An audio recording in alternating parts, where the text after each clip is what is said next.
the collective accomplishment of Team CLRG. I hope they have been successful yan. They like to see. Dapat should be looked at another 7 years. A new beginning. At about the next 50 years. Dapat develop na kayo ng roadmap. Hindi pa disubur. I know. Sila di nangyari forever, but I get confident to the policy center. As long as FCC exists as statutory institution, andyan kayo. I know that there are things that propose of very knowledgeable, very competent staff. Hopefully, the country will be informed that and of course, I hope that you will also become part in the formulation of policy, national government policy. So, naging bahagi kami ng isang proyekto ng pag-promote ng integrity and accountability. Ang naging bahagi namin ay isang naging hamon namin ay kung paano namin i-reinvent yung integrity indicators para maging applicable sa local government. CLRG for this exciting challenge is to upload to government as I can, even though alam mo diverse yung iba't ibang practice, iba't ibang local government to see how it can work, and you also realize how diverse the challenges are. So, CLRG for me has made me realize na marami pa kailangan gawin. We've been here 50 years, pero like the challenges remain, and it's never ending. But at the same time, it makes me realize how much can make a difference in the life of our country. Moving forward, we CLRG going into other things different from the past. It's not like local government is static. Like of course, back sa moral here, the environment is constantly changing. Tapos, the other thing is of course, digital media or information communication technology tools. Those are three things that have changed siguro 50 years ago, and those are things that local government are starting to grapple with. Climate change, digital government, and of course, the national government.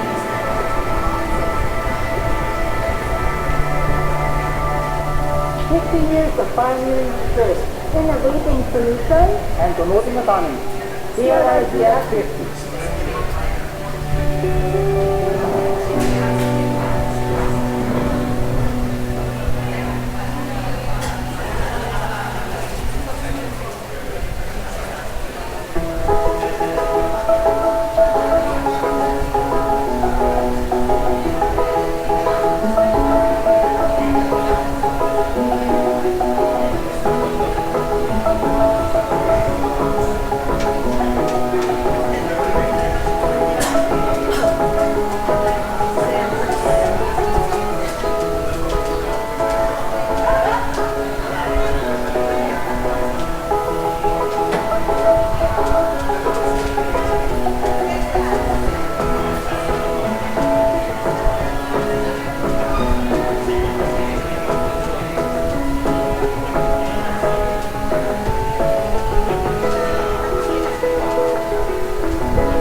Hindi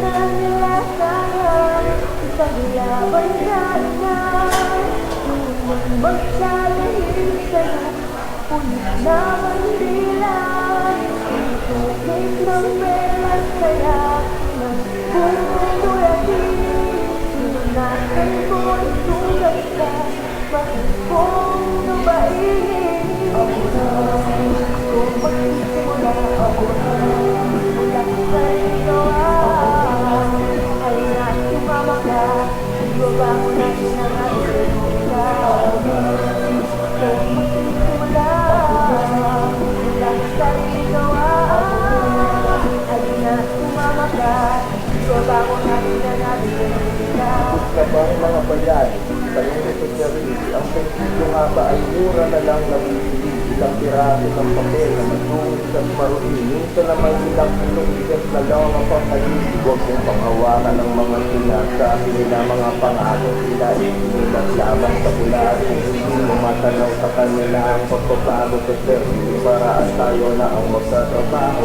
Pakita mo ikaw ang tuntunay na dahilan bakit ka ay naroon sa kanyang sinubukuan ng boses mo. Ikaw ang dapat lamang na mapakinggan ng pinili at ilang dapat tayo sasagot lamang nila ang ating mga tanong. Susubukang isigaw ang ating mga bulong. Ang bubundiya po agad ilambang natin ng patulong. Sama-tamang gagalaw, maririnig ang talutong. Ang ganyan ang nagsalutulang.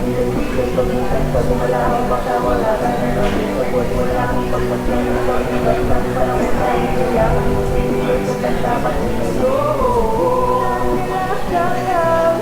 Paglaban ka na Nang magtatagis sa'yo Ulit na manila Natuloy ng pelang saya Nang pupurahin Lunasan ko sugat ka Mahal kong lupain Kung magsisimula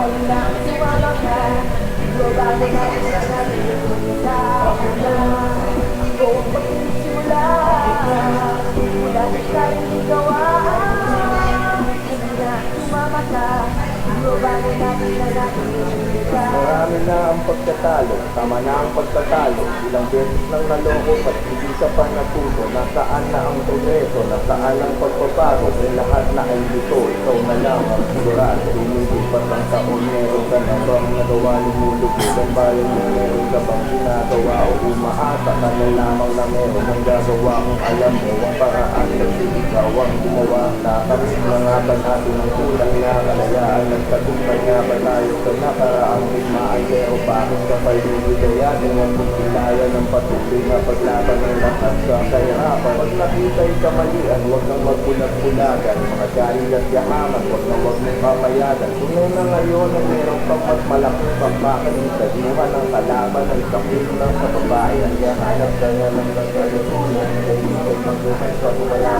wala ka na nabukan mo mula ng pagkasyan ng magbukas ng panahon na kailangan mo pumilot sa paglaban ng sa'yo. Wala sayang Paglaban ka na Nang magtatahimik sa'yo Ulit na manila Mga tumit ng pelang saya Nang pumurahin Lunasan kong sugat ka Mahal kong lupain Kung magsisimula ako Wala kang gawa Halina, sumama ka Babago natin ang ating pagkakita Kung magsisimula Wala na tayong gawa Halina, sumama ka Babago natin ang ating pagkakita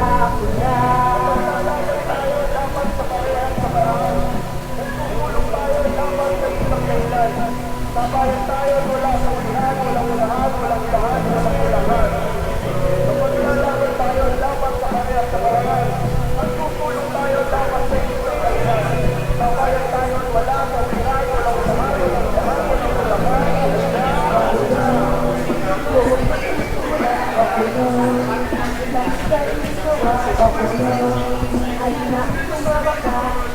Ibabago natin ang ating lipunan. Kung magsisimula, ilang tayo gawa, at na sumama ka. Ibabago natin ang ating lipunan. Kung magsisimula, ilang tayo gawa, at na sumama ka. Ibabago natin ang ating lipunan.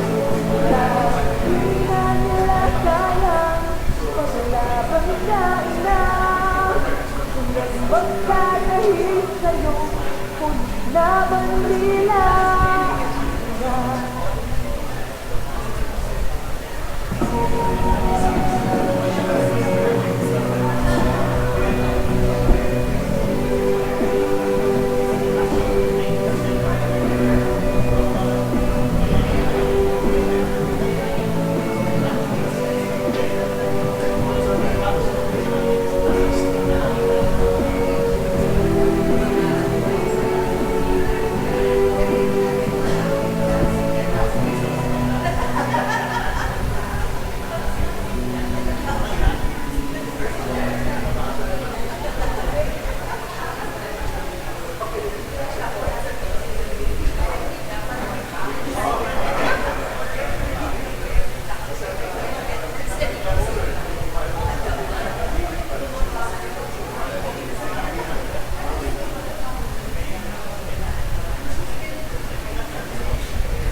Good afternoon po. Hindi pa po tayo mag-start, but you have a blue slip with you. Nasagutan na po ba natin?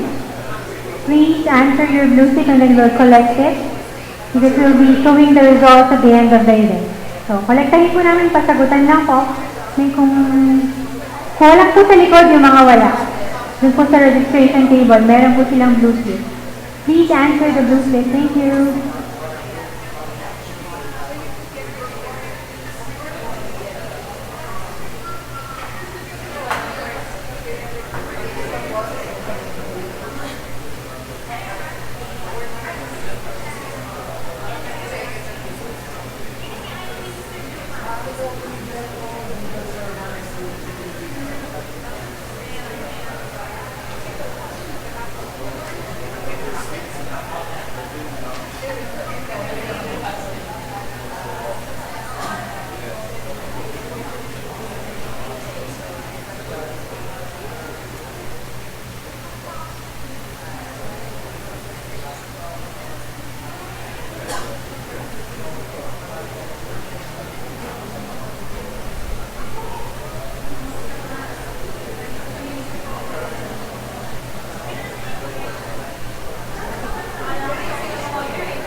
Good afternoon, ladies and gentlemen. Before we start, may we request everyone to fill in the spaces in front.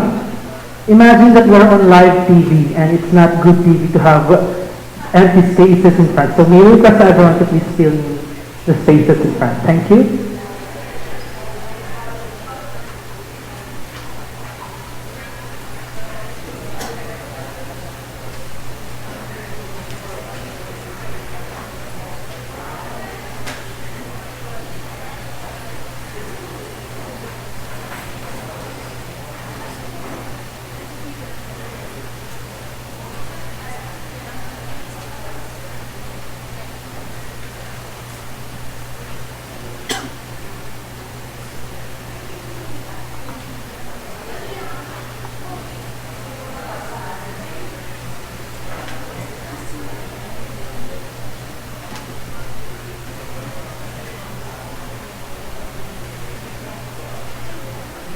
Once again, good afternoon, ladies and gentlemen. This is the fifth lecture of the 2016 UP Public Lectures on the Philippine Presidency and Administration. Today, we'll tackle and discuss the self-assessments from the Department of National Defense, Department of Justice, and the Office of the Presidential Advisor on the Peace Process. And also, we'll have alternative assessments from experts on the field. So as we proceed, inaanyayahan ko po ang lahat na tumayo para sa ating pambansang awit. Bayang magiging sa silanganan, alam ng puso sa titik mo'y buhay. Lupang hirang tuyak ka ng magiging, sa manlulupi, di ka magsisigil. Sa lahat at bundok, sa simulan, sa langit mong baka, kailan ang tula at awit sa paglayang minamahal. Ang isa't ng watawat mo'y tagumpay na nagtitigil. Ang bituin na taraw na kailan pa kayo magpipigil. Di ba ng araw ng barbaring konsigna, buhay langit sa atin mo. Ang ligaya na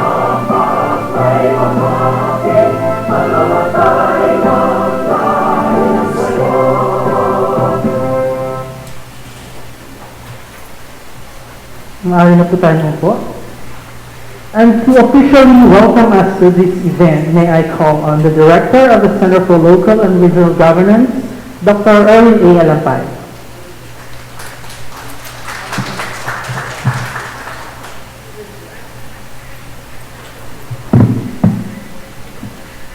Professor Orly Mercado, Honorable Roy de Veraturda, Honorable Monica Pagunsan, Professor Herman Kraft, Attorney La Victoria, Professor Amina Gasul Bernardo, Dean Fen Mendoza, co-faculty, students, and guests.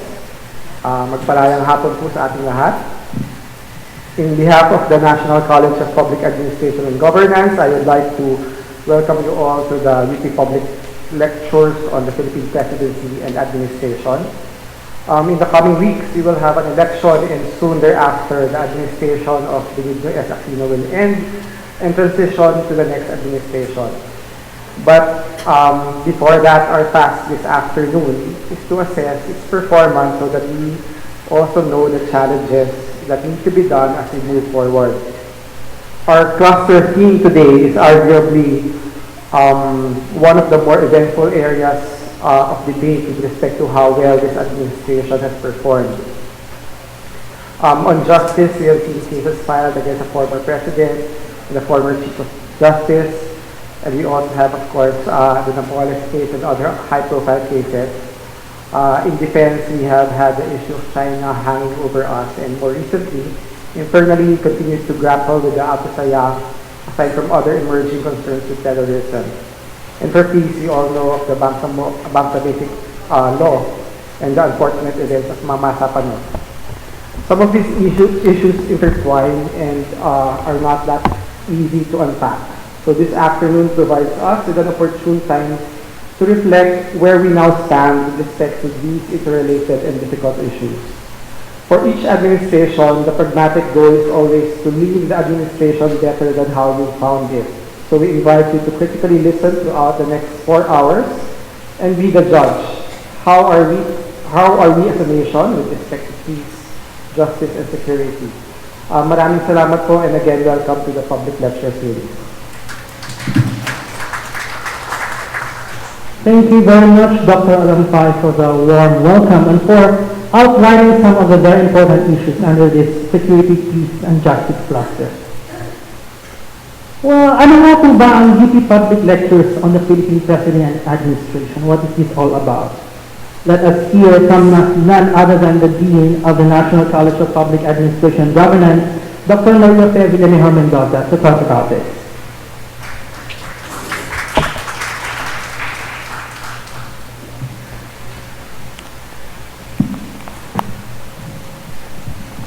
Maalab, mapagpala, at magandang hapon sa ating lahat. This is the fifth in the series, so many of you are already aware what the UP Public Lecture Series is all about. But just a refresher, the Public Lecture Series is a bright idea that started during the administration of our icon of democracy, Tita Cory Aquino, who, when approached by then President of the University of the Philippines, Dr. Jose Veloso Abeba, our Professor Emeritus, to provide a record and legacy of her administration, enthusiastically agreed and said, yes, let us do this.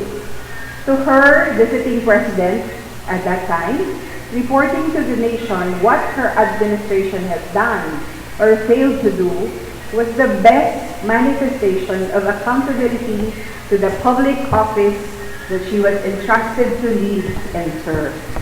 Thus, the UP Public Lectures were born and became an institutionalized mandate of the National College of Public Administration and Governance, mainly through its Center for Leadership, Citizenship, and Democracy.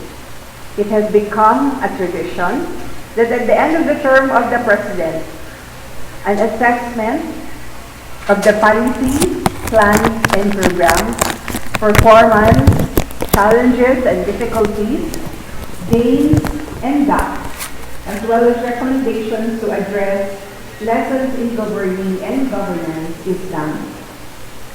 The assessments include those done by the incumbent administration, so we will have a series of self-assessments, and from those not belonging to the inner core of government, thus we have the alternative assessment. Through these assessments, the MTPAG and UP seek to help the nation learn from and build upon its past and present experiences in nation building, public administration, and development. Past UP public lecture assessments have focused on the components of the Philippine administrative system, the Presidency, the executive departments, constitutional bodies, the Vice Presidency, legislature, and judiciary. Others have focused on burning issues such as the peace process, charter change, women empowerment, and human rights. So at your right, you'll see the books that were developed under the Cory Aquino administration, Ramos administration, and then the Macapagal administration. The short-lived administration of President Estrada has also sent pillars that they want an assessment of their short-lived administration. For this 2016 series, we anchored our analysis on the cabinet cluster system introduced by the Aquino III administration through Executive Order Number 43, Series of 2011. It focuses on the key result areas of the President's social contract with the Filipino people and of the Philippine Development Plan 2011-2016. It includes the following clusters: good governance and anti-corruption, which launched the UP Public Series 2016, human development and poverty reduction, already done, economic development on May 3, and this forum, security, justice, and peace today, and last week, youth, women, climate change, adaptation, and mitigation. So for these half days of April and May, let us participate in listening, asking, and reflecting on the record and legacy of the Pinoy administration. Let us have more of our informed judgment of whether our public administration institutions under Pinoy did their best, achieve something, or did short of our expectations. Ito ay isang pagtitimbang, kaya alamin natin kung magaling ba, tama lang, o kulang ang Pinoy administration.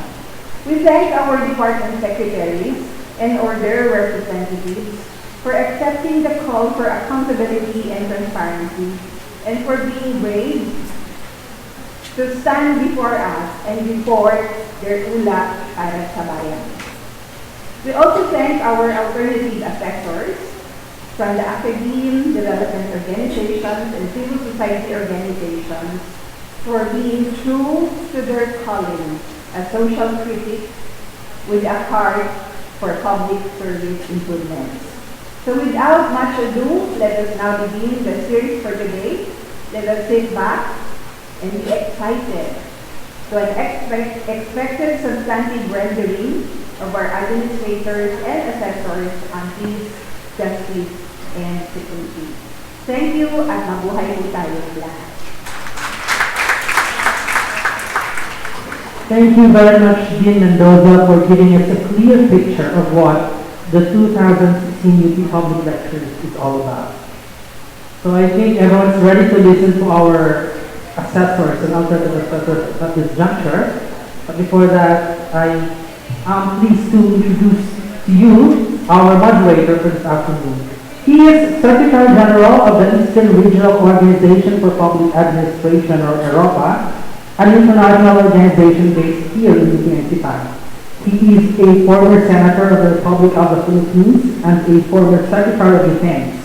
It was in 1998 when he became the first civilian head of the military establishment in more than a decade. He instituted a reorganization program in the Department of National Defense to assert civilian supremacy over the military. Ladies and gentlemen, may I give to you Dr. Orlando S. Mercado.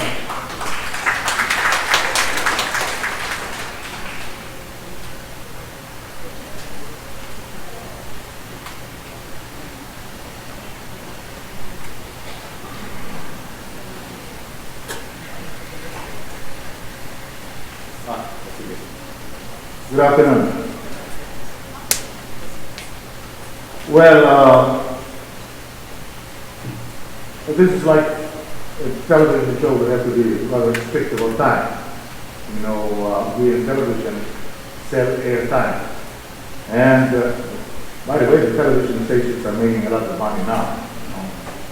This is really laughing all the way to the bank as far as TV stations and radio stations are concerned. But our topic is not media, our topic is defense, justice, the Department of Justice, as well as the peace process. And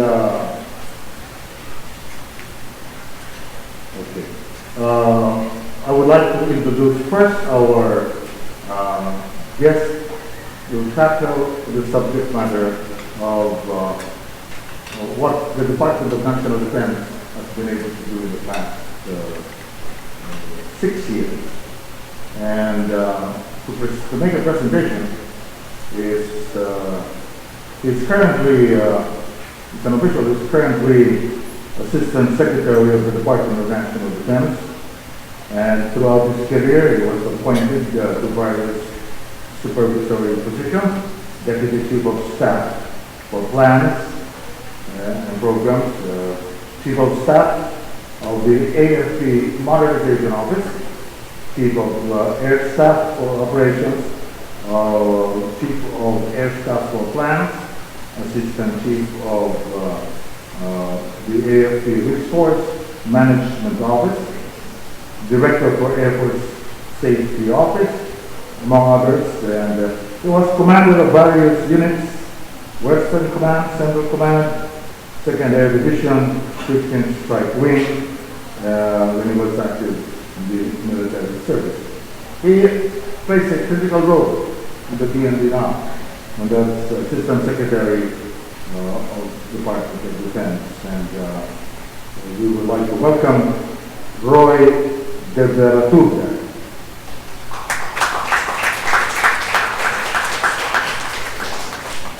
To react to Assistant Secretary Roy's presentation, the alternative assessment is going to be made by one of our colleagues here in UP, Associate Professor of the Department of Political Science of UP. He teaches courses in international relations and comparative politics.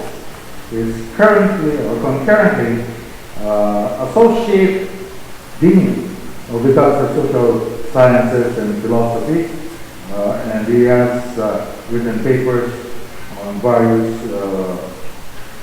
issues, including non-traditional security, peace process, and conflict management, and international and interregional relations.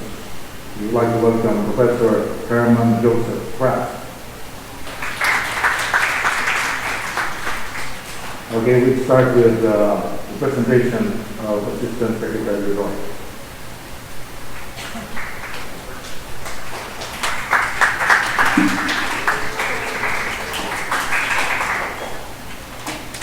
Ladies and gentlemen, good afternoon. It's my pleasure to present to you a briefing regarding the Department of National Defense as an agency of the government and its accomplishments in the last 6 years. The scope of my presentation is as follows. I shall begin with a brief discussion of the history of the DND, followed by its mandate and organizational structure, to give you a glimpse of the DND and its attached bureaus. Then I will discuss the major programs and projects, as well as accomplishments of the department, beginning with its administration up to the present. First of all, it is important to recognize that this nation was born out of battles between our heroic ancestors and the foreign invaders. Even when our country was then composed of tiny principalities, and when resistance against the foreign occupation were localized. The DND's roots can be traced back to the Katipunan and the country's fight for independence from Spain. Then, under President Emilio Aurelio de Chos became the first Secretary of War, the equivalent of now Department of National Defense. In 1897, our Arturo Ricarte was named Capitan General of all the Filipino forces. In the Malolos Constitution, the President was named Commander-in-Chief in honor of our country's forefathers.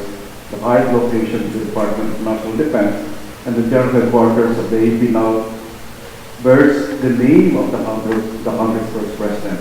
So it is known as Camp Aguinaldo. while the headquarters of the Philippine Army is named after Andres Bonifacio, the Katipunan's founder, although it is more known now as the Fort.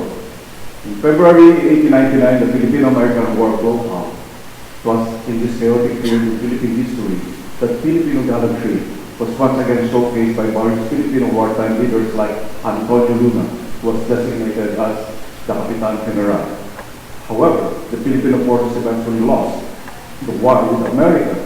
Aguinaldo was captured on March 23, 1901 in Palanan, Isabela.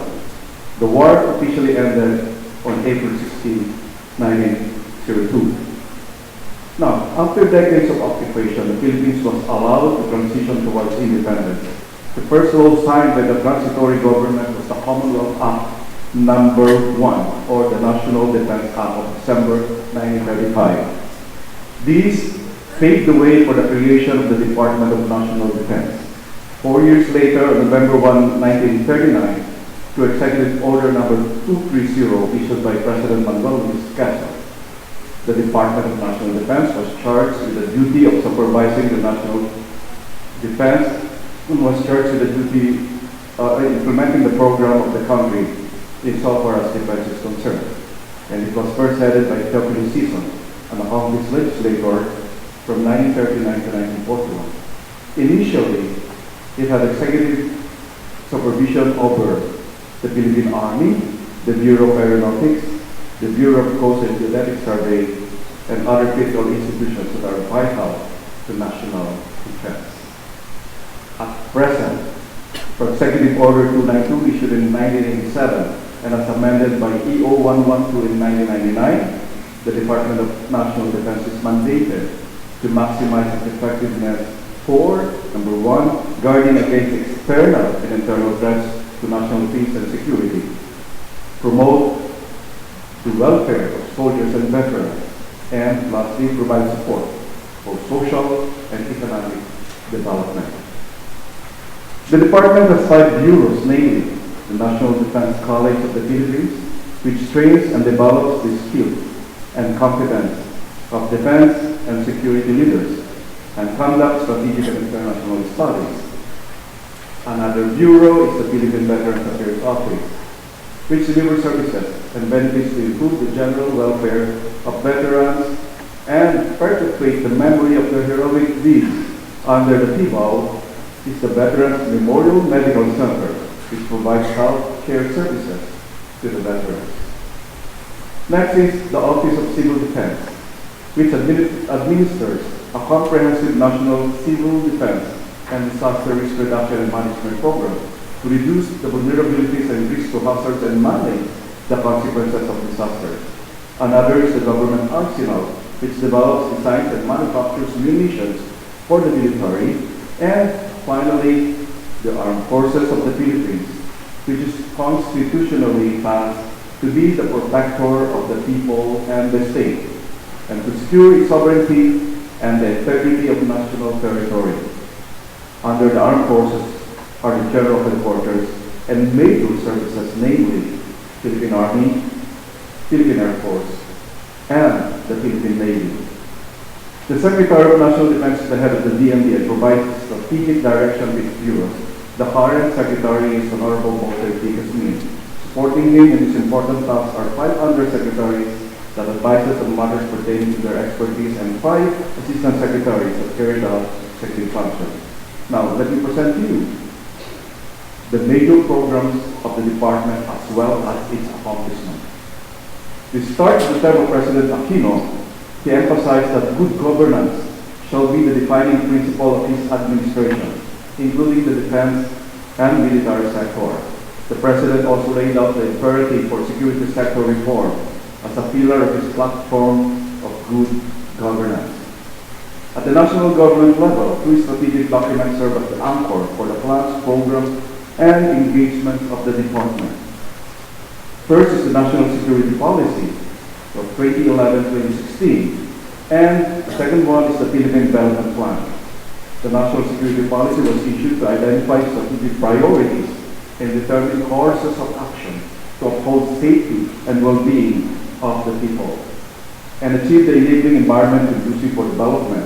One of the 4 principles of the NSP is the security sector reform. Subsequently, the Philippine Development Plan 2011 to 2016 was issued to lay down the premise that a stable national security environment is crucial to achieving development, human security, and general welfare. Guided by the NSP and PDP, the Secretary in 2010 issued a guidance on the need for good governance within the defense establishment. Secretary Gasni's policy guidance has been focused on the judicious use of resources and performance of the department's mandate. This has been the underlying principle of its program, such as the Defense System of Management, or DASM, and the AUP Capability Upgrade and Modernization Program. From 2010 to 2016, the DND budget increased from 99 billion up to 165 billion, which gives an annual average increase of 11.17% in the department's budget. The Secretary ensured that the department made full use of financial resources provided to implement various programs and projects. Based on the financial performance report by the Office of the Cabinet Secretary, the DND ranked number 2 in both obligation and disbursement ratio. To improve and streamline the department systems and processes, the Secretary spearheaded the implementation of the Defense System of Management, which guarantees that every resource spent should pursue a needed capability identified based on a sound strategy. The DASM serves as the guide for the department and its bureaus in strategic planning, capability assessment, acquisition, and resource management. The department performs its tasks and delivers its output to attain its desired outcome. The key mission areas are territorial defense, security, and stability, which pertains to land, air, and maritime defense. 2. International defense, security engagement, and peace operations, that pertains to our international engagement, defense agreements, as well as our role in global peace operations. 3. Humanitarian assistance and disaster response. And 4. Force level command and control, support and training, and development of the reserve force. On territorial defense, security and stability, one major accomplishment of the department is its aggressive pursuit of the armed forces of the Philippines modernization program. The modernization program launched in 2010 by Future Republic 7898 and there was a revised 80 modernization program enacted into law in December 2012. The department accomplished 68 modernization projects completed from 2010 to 2016, compared to the 45 projects completed from 1995 to 2010. Beginning 2010, 59.24 billion was released, which is equivalent to 66% of a total 90.18 billion provided since 1995. What is important in this undertaking is the DND's mandate for the nation as a whole. Acquisitions provide big boosts in enhancing capabilities of the armed forces and performing its primary mission of upholding our sovereignty and defending the territory. For the Philippine Air Force, the delivery of first 2 of 12 units of F-850s in the late 2015, 10 years after the F-5 fighter jets were retired, to enhance air defense capability. Under the program, basic trainer aircraft combat utility helicopters, attack helicopters, and medium-lift aircraft were procured to increase the capability of our airmen. As a result, for 2015 alone, the Armed Forces has conducted, or the Air Force has conducted 33,327 sorties with a total flying time of more than 43,000 hours. The Navy is in the process of modernizing its capabilities on maritime surveillance and maritime interdiction with the acquisition of new assets. Aside from this, the Navy has acquired naval helicopters, multi-purpose attack craft, landing craft utility, Coast Watch systems. Moreover, the Navy is likewise set to receive within the year what we call a strategic sealift vessel that is shown in this picture. These acquisitions enabled the AFP in 2015 to conduct 4,331 start phase missions with a total steaming time of more than 61,000 hours. And mostly these were conducted as a sovereignty patrol in the West Philippine Sea. As an archipelagic nation, the significance of this naval modernization drive is improved capability as regard to maritime domain awareness. For the Philippine Army, the acquisition of armored personnel carriers, assault rifles, field ambulances, watercraft, among others, improve its capability to conduct force military operations. The department continues to improve its general support and sustained capability to perform multiple roles also. Projects under the modernization program such as acquisition of light utility vehicles, medical supplies and equipment, repair of camp hospitals contribute to this mission area. More importantly, the crafting of the government arsenal master development plan as well as modernization of its equipment paves the way for the realization of the national defense industry. Aside from the joint capabilities, the DND created developed the ITSP Bayanihan that gives emphasis on human security, a people-centered security that puts the people's welfare at the center of its operation. To mitigate the effects of climate change, the DND, as the head of the National Disaster Risk Reduction and Management Council, spearheaded the development of policy frameworks and implementing mechanisms in addition to the provision of the AF units to assist our countrymen during and after disasters. The OCD Smart Info Board System serves as the organizational SMS of the National Council in disseminating disaster-related advisories to help reduce and mitigate the disaster's effect of natural and human-induced hazards to vulnerable communities with the help of mobile technologies is what we call backing out. Efforts to improve risk reduction also were introduced to establish measures to prepare for and respond to disasters.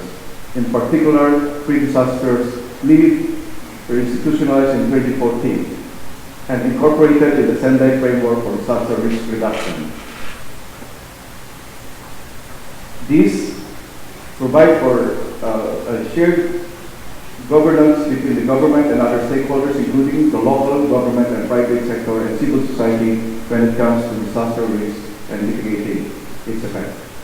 Learning from the lessons of Typhoon Yolanda in 2013, improvements in disaster preparedness and response resulted in zero casualty during Chedeng and Egay. Commendations were received from UNDP and United Nations Humanitarian Council team for preparedness and disaster management measures during Typhoon Luis in December 2014. The DND also provided support to high-level and high-density population gatherings, such as the papal visit in January 2015 and a series of APEC-related meetings which culminated in the APEC Leaders Summit in November 2015. On enhancing our relations with international partners, the Department of Defense has launched 10 agreements with partners all around the globe and sustained 10 existing agreements. On the this mandate to look after the welfare of the veterans, improvements were introduced in the system of administration of benefits given to pensioners. Coverage of which for the Veterans Hospital Program, and which it expanded to include reimbursement for selected medical procedures. Similarly, a total of 601 hospitals nationwide were accredited for the expanded and improved hospitalization benefits, with advocacy that no veteran shall pay for his own medicine. In addition, the government also provides educational benefits to dependents of veterans. In recognition of the vital role of uniformed personnel in nation building, the rate of combat duty pay was increased from 240 to 500, complemented by combat incentive pay, and of course, Judge Resolution number 5 was passed on 27 March, increasing the daily rate of subsistence allowance of uniformed personnel from 90 to 150 pesos. To ensure the welfare of personnel and their dependents, the government is implementing the President's housing program, which aims to provide 27,578 affordable housing for personnel in the armed forces of the Philippines.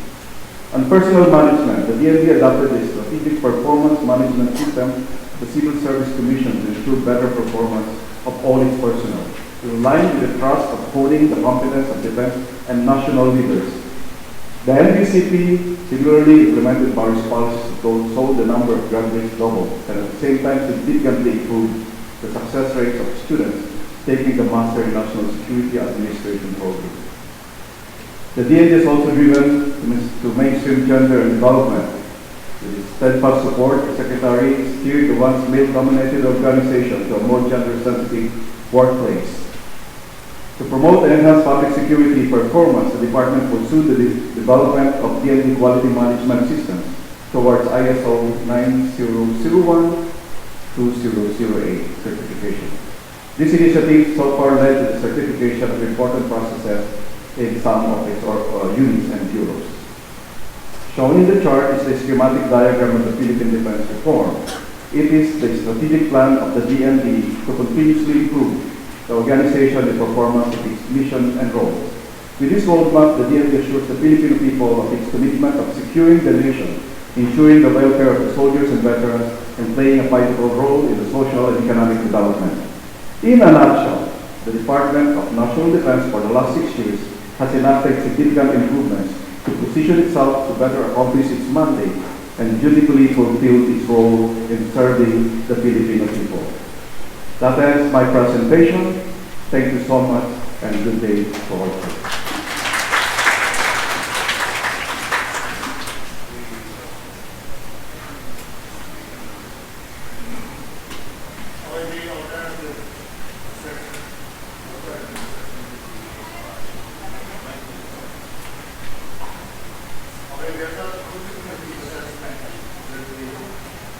Made by Professor Herman Tan.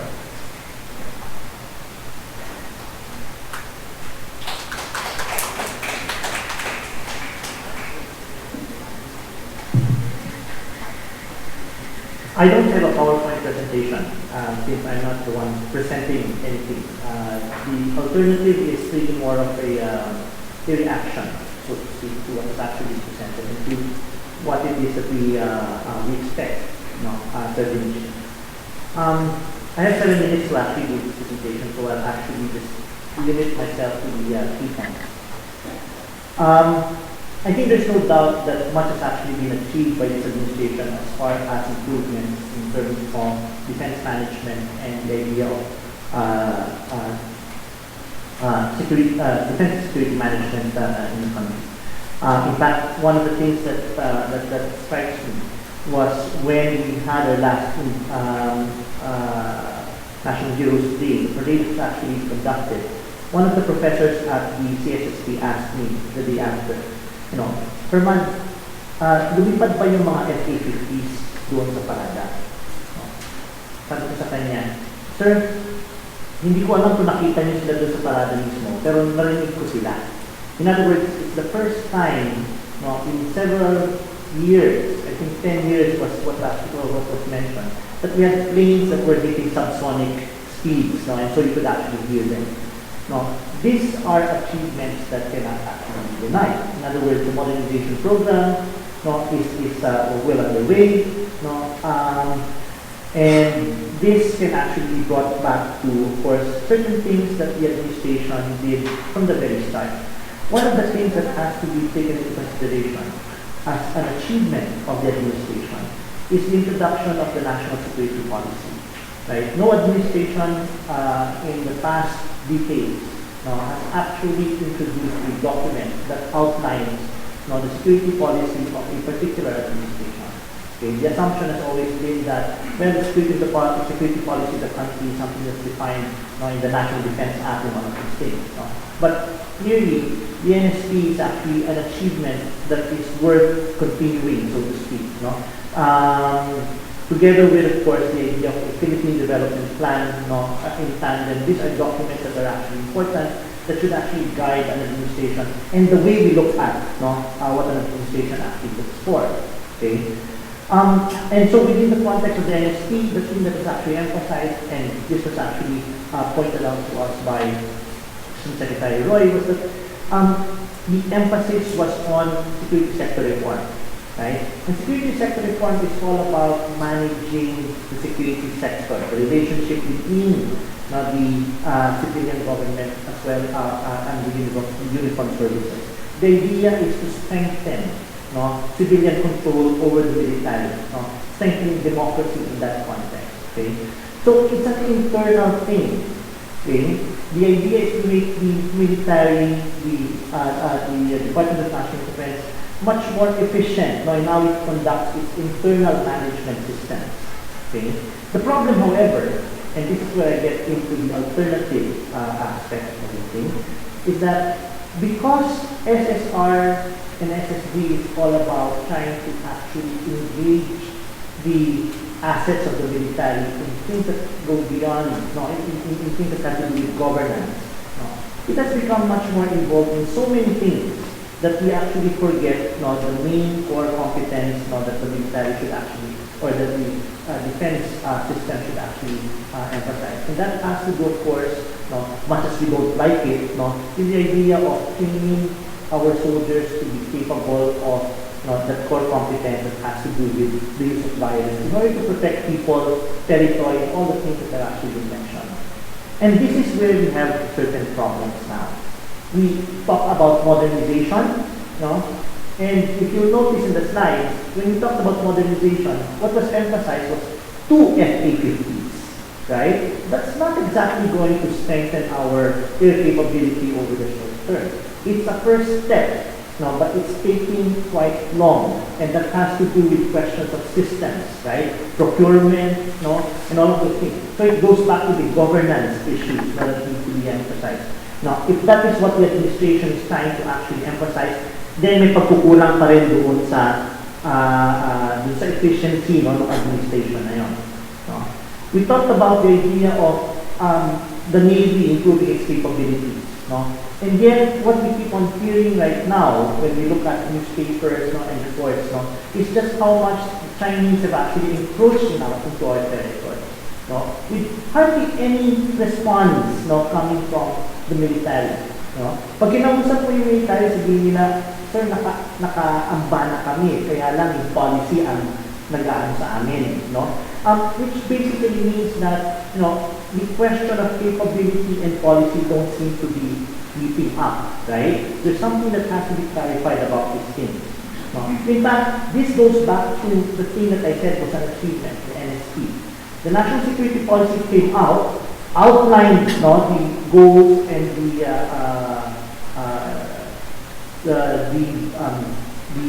emphasis, no, that the DND was actually placing on security, but there was no national strategy to actually back it up.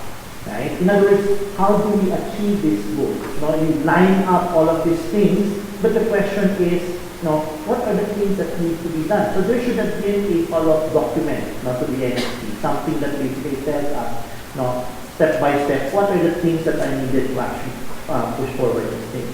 Now, the troublesome thing for me with all of these limitations as far as what the DND has supposedly achieved, no, is that may pagkukulang tayo doon sa ano. So, sinabi ko kanina yung question ng sa China, no, andun siya, nabanggit na yan, no.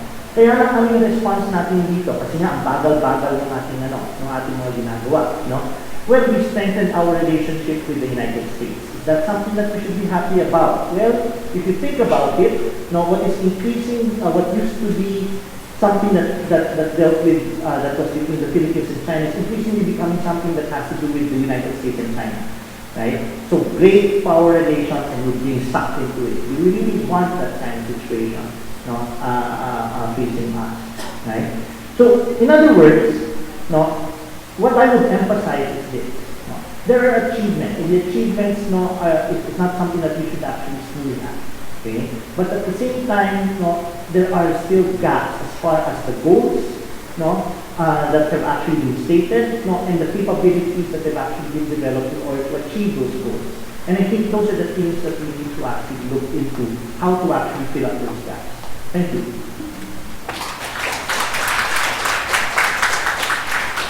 Okay, we'll have the reaction of Asset Court.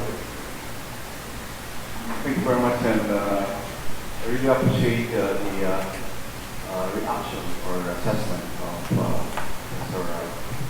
On modernization. We'd like to emphasize that he's right, and we'd like to emphasize that modernization will never be focused only on material, but some of the tangible things must be looked often to, like the personnel, the values, the code of conduct, and the development of skills and knowledge of the person as a member of the armed forces. On the Chinese encroachment, yes, We agree, and we might be very slow, but we must always remember that the policy set by the government at the very outset is that we have to resolve this by peaceful means, and in fact, after intensive consultation and study, we decided that instead of the military instrument of national power, we shall focus on some other instruments of national power, like the political, diplomatic, and we decided that we shall go through arbitration. And I believe before the end of May, we shall have verdict on what we go to the Hague. On national security, admittedly, there's no document that will specify or outline the national security strategy. Unlike with other countries like the United States, it's mandated by law that the new president or whoever who shall be the leader of the country after being elected shall publish his national security strategy a few months after election or after being sworn into office. So we have an initiative pointing towards this, but while the national defense can only influence policy from the bottom, I believe the crafting of the national security strategy is not solely under the purview of the national defense, but shall be an all-of-the-nation approach. And of course, considering that military is just one among the elements of security, then it proves that it shall be that we should borrow all the brains, the brilliant brains that we can to craft this. Whether the RPUS at the moment, my way of balancing China is good or not, my answer is I would always take the view that there's no substitute on standing in our own 2 feet in terms of national defense and security. But we have to admit also that we can also only attain that by our political, socio-economic achievements. And at the moment, how I wish we could have a very modern armed forces in terms of personnel bases and equipment. But the armed forces modernization really rests on our economic performance. Our treasure at the moment can only provide for so much. So at the moment, that's my comment. Thank you very much. I would like to emphasize here that we at the DND will always welcome criticism because we know that no self-respecting organization will ever improve. It will be so self-righteous. Thank you. Thank you, Assistant Secretary Roy and Professor Herman. Ipagpaumanin niyo ninyo na I take a few minutes in our discussion before I ask my question. Dahil meron akong konting karanasan sa Department of National Defense. Alam niyo, kahit sa pinaka-panaginip ko, hindi ko naisip na ang aking relasyon lang sa militar, nung ako'y aktivista at later on naging media man, yung interrogated ako doon sa ISA na malapit sa opisina ng Secretary of National Defense. Kung alam ko lang ng mga panahon yun ng martial law, na magiging Secretary of Defense ako ba, tatakutin ko yung mga nag-interrogate sa akin, sabi ko, balang araw akong boss ninyo, baka akala ninyo. Hindi ko naman alam din. Nung naging senador ako, naging chairman ako ng Defense and Security Committee. And as a consequence, I had a chance to study the organization very carefully because I was also in charge of the budget, to sponsor the budget of the Defense Department. I remember the first time I was going to the United States to meet Secretary William Cohen, my counterpart, Secretary of Defense. Noong hapon, bago ako umalis, dumating sa akin yung Chief of Staff. Kasama ng dalawang sundalo, merong ibinaba mga folder, ganyan ako kapal. Umalis na yung sundalo, sabi sa akin, ano yan, General, Sir, ito yung kailangan natin mga parts at iba't ibang mga kagamitan. Ang pakiusap po namin pwede ko bang ihingi sa Pentagon niya? So ako naman, tinignan ko naman ng konti. Tapos sabi ko sa kanya, Mr. General, I'm sorry to tell you, I will not bring it. Okay. He's taken that. So, matanong siya mo sa akin, sabi ko, it's nothing to do with what we did. It's nothing to do with this urgent and the AFP. The reason why I'm not bringing this is because my first meeting with Secretary Cohen, and I've already informed, was to propose a study, bilateral, of our relationship. I was one of the senators who voted against the bill. But I am willing to move forward. Tapos yun eh, we are moving forward to a new area of relationship. Sabi ko, we have to define. And I would like to ask him also, if he can agree with me to have a bilateral effort where we can jointly assess the capability of the armed forces of the Philippines. This became the JDA, the Joint Defense Assessment, the first step towards reform. So, we started meetings with Washington, Manila, Washington. It continued up to year 2003. 1999, we signed the agreement. 2003, lumabas yung resulta ng JDA. Yung resulta ng JDA, totoo lang ito, kaya pwede sabihin. Kumbaga sa grade, bagsak tayo. Pagpak tayo sa lahat. Operations and training, intelligence, logistics, communication, CMO, civil military operations, information operations. Bagsak. Ang dami mga problema. Sabi ko, wala na ako nung lumabas ko. We had a very short period, 2.5 years. But we are proud that we tried. And I reorganized the Department of Defense.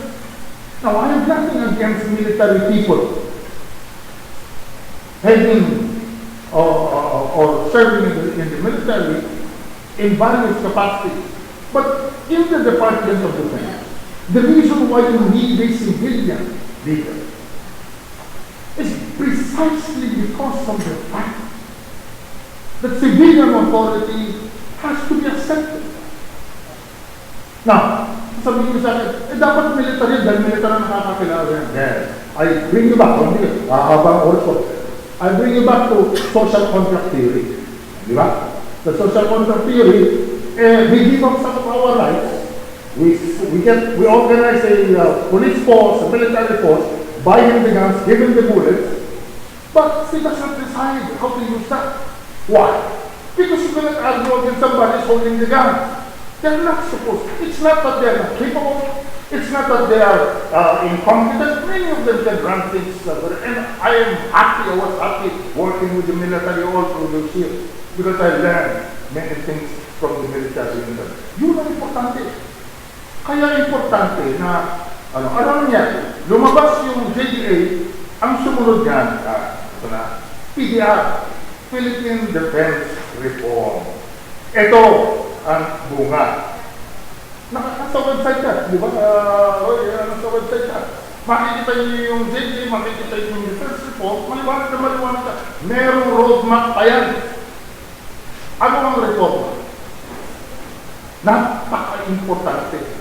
To be able to revamp the organization, make it attuned to the challenges that we have. Because the organization has cobwebs, I'm sorry to say, to characterize it. It is not attuned. Every time now we have a modernization news, we're all talking about buying things. Buying is the easiest thing. But restructuring the armed forces is very difficult. And I would like to venture that it is more difficult if your secretary is also in the military. Napakahirap mag-reform yan. Kada outsider. Pag outsider na ron, you can reform it. Pwede mong ayusin. It is not configured in a way that look at how we are facing the challenges in China. At kita mong pagkakaiba, hindi. Ang bili ng bili, okay. Kung naman hindi ko masinasabing mali yung binibili o masama yung binibili. But the point there is that there is so much as per the JDA, now, the question is, nasa na tayo ngayon dun sa PDR? Yun. And I'm sure meron naman, may sasagot naman si Assistant Secretary Roy kung nasa na. Yun ang gusto natin bakita. Tapos meron pa tayong issue dapat ayusin. Yung issue ng saan ba talaga, kanino ba talaga ang outer service? Nung una, nung nandun pa ako sa Senado, ibinigay na namin yan sa Philippine National Police. It's going to be supposed to be a police matter. Tapos ibinalik na naman doon sa forces. Ay, sa forces, sa mamaya. Yun ang mga sige, balik ka naman sa PNP. Yung PNP naman gusto naman bumili. Balik naman. Pag tinausap ko sila, ay helicopter, etc. Maraming mga sabi ko, bakit naman gano'n? Obviously, ang isa pa, that's another topic. No, another area that needs reform, like nobody's business, maybe more than the armed forces, is the Philippine National Police. Kaya napakabigat ng mga problema natin. Kaya ang tanong ko, sa panahon ng administrasyon ni Presidente Noynoy Aquino, how do you rank?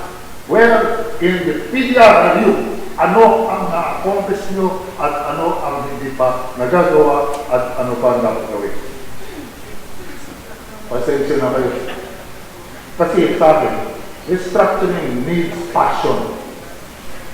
So, I'm sorry about the passion that I infused into my intervention. Thank you very much, Senator Mercado, and for Secretary Mercado also of Defense.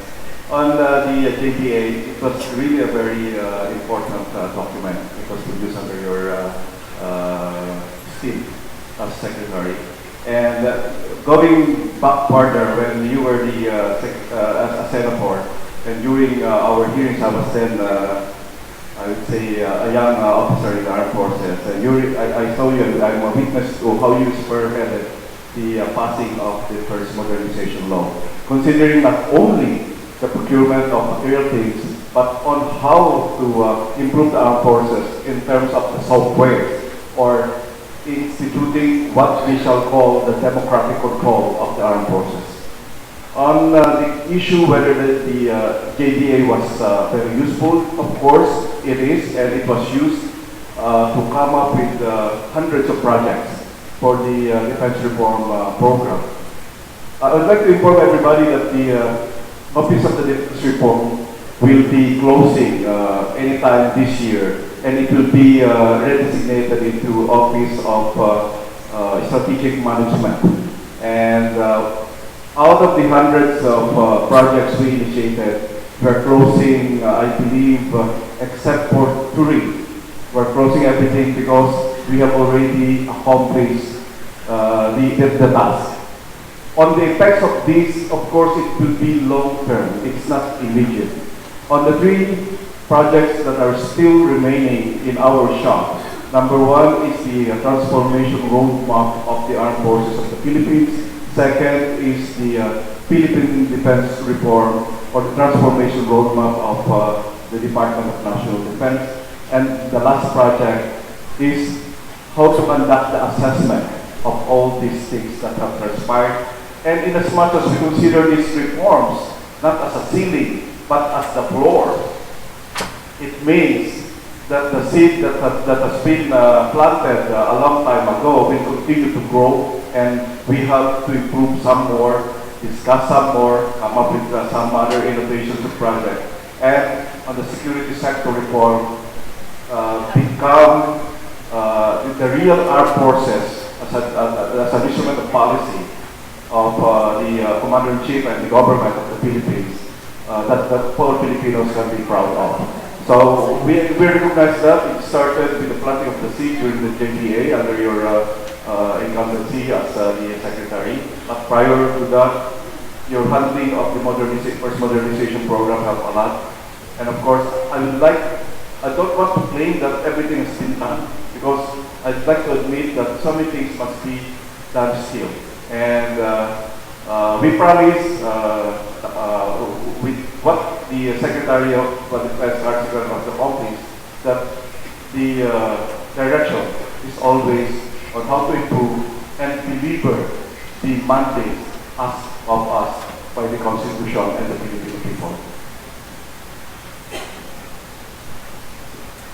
Well, one thing that has to be done, I think, is not only to appoint a secretary who is civilian. The other thing is that, when you make defense policy, it is not going to be, it is not southward of the armed forces. You have to cast a wide net. Defense is our business, all of us. And it should be done in consultation with all the stakeholders in this country. Unfortunately, at this point, we still have a narrow interpretation of defense policy. Dapat doon lang sa mga nakakaintindi. O kaya, I used to hear those questions. Bakit ka nasa defense? Sundalo ko ba nung araw? Sabi ko, ang qualification ko nga dahil hindi ako sundalo. Ang qualification ko, nakakulong ako nung araw. And that's my best qualification. Because you are an outsider. And reform is difficult to undertake in a very traditional organization and conservative organization like Yapo. But you have to understand there is a reason why it is so. Because you are the tip of a ski. And you cannot be morphing and changing constantly because you have to plug arrears, but you cannot also downsize the organization if it's going to affect them and have interference of politicians. The reason why you cannot do that is that you are going to destroy precisely the interpretation of civilian supremacy. Nung araw ang pinis sa civilian supremacy, hanggang ngayon, ng mga politiko, ang civilian supremacy, may alala akong general, bata ko ito, bata ko ro. No? Tapos yan, tutulungan ko sa commission on appointments, tapos akin yan. But this is the worst interpretation of civilian supremacy. I would like to believe the politicians can contribute by not measuring in two things. One, promotion. Two, assignment. Basta pinulis-size mo yan, bagsak ang armed forces natin. You are actually done an act of treason if you do that. Okay, open forum, sabi nyo sa akin. Bakit ako lang nagtatanong, sabi nyo? Pasensya na kayo, meron ako konting kaalam. Okay, open. Amina.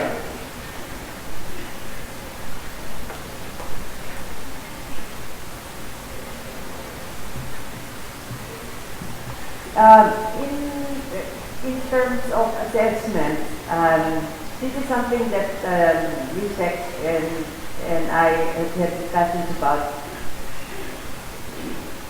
If there's one thing that we need to say about the way the Aquino administration has approached the security issue in a world that is rapidly radicalizing, where extremist groups have shaped up to be worse than Al-Qaeda. I think the one thing that may pagkukulang na kailangan bigyan ng atensyon is the development of a holistic strategy for the prevention of violent extremism. Until recently, Malacanang has been in denial. I think that was the strategy for prevention of violent extremism, denial about the entry of of ISIS, for instance, into this area. Last year, we organized a conference on radicalization and the threat of ISIS in the region, and we had 6 experts coming from Singapore, from different countries. All of them were very worried about developments here in the Philippines, opening doors to violent extremism, because if it enters here, they will all be affected. But in the discussions that ensued, while the military on the ground said that yes, we have seen evidence that it has entered, but they're not organized. Their civilian counterparts advising the president said no, there's none. So I think in the assessment of our security strategy, we have got to focus on the fact that up to today, and it's 12 days before election, we do not have, this administration does not have a holistic strategy to prevent or counter violent extremism apart from counterinsurgency and the peace process.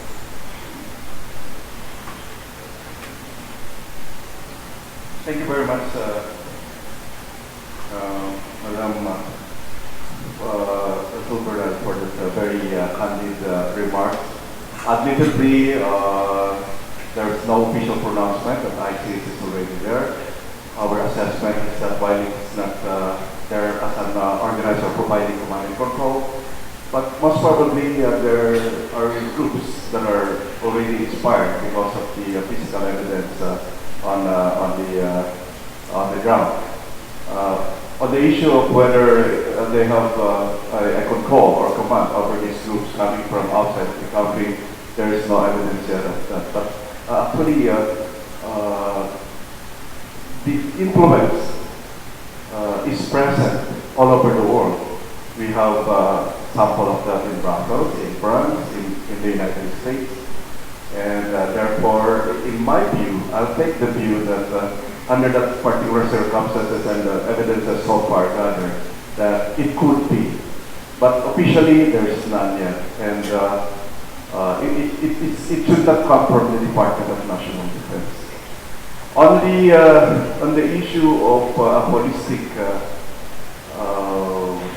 strategy to prevent radical extremism, the Department of Defense, your Department of Defense, is always willing and will participate aggressively in the, or if mandated to perform under that strategy, and of course to contribute on the concept and other perhaps works that shall be given to us as tasks. But I'd like to go back to the comment of Professor Croft that sometimes the armed forces or the defense is tasked with too many things, and sometimes we forget that we have to focus only on defense. And of course, what I'm trying to say here is the political, economic, social, psychological component of the problem shall be looked into and shall be likewise solved, because we cannot solve all these things by mere force or mere application of military might. Okay, any other question? Yes.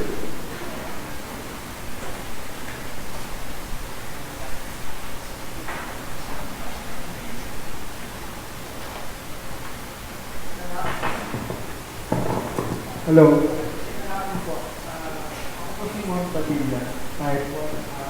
NGO for initiatives and management of ecosystem.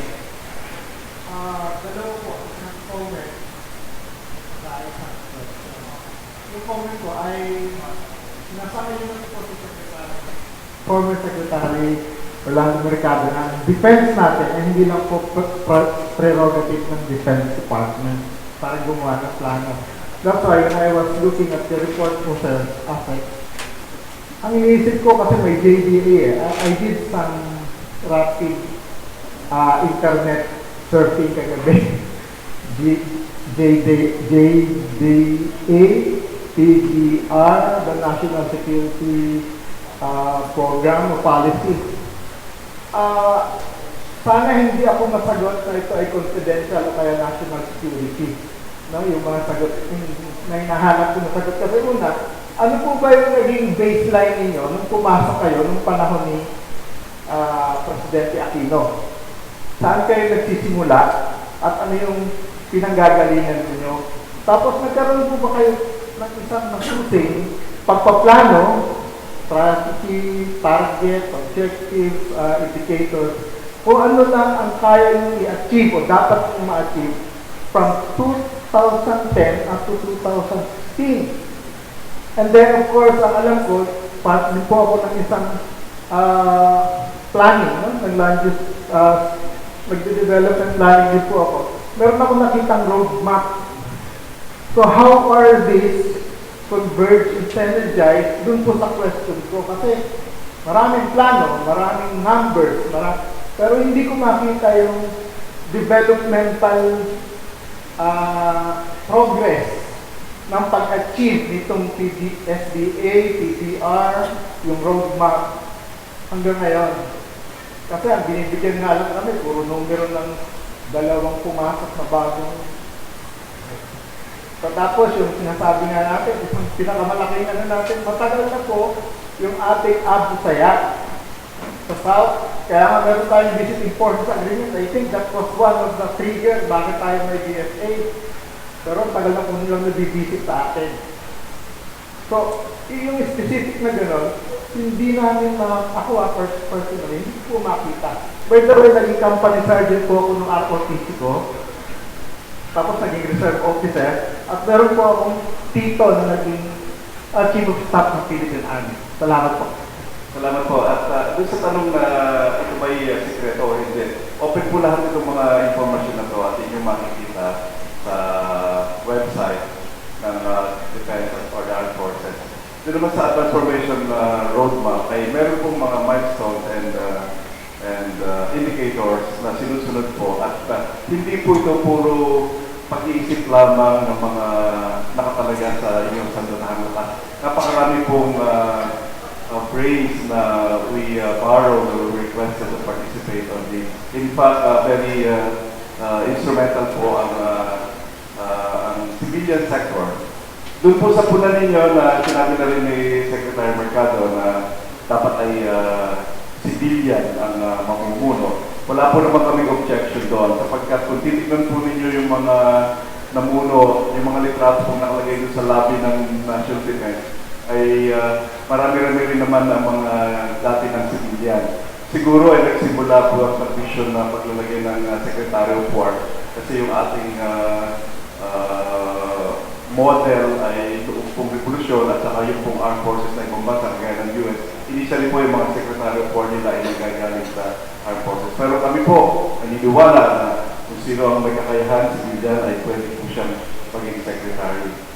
Doon sa JTA and defense reform, ang nabanggit ko kanina na isasarado na yung mga project. Subalit, ang sabi ko nga dinagdag ko na maliban dyan ay hindi namin yan kinukonsidera na tapos na o yan ay ceiling.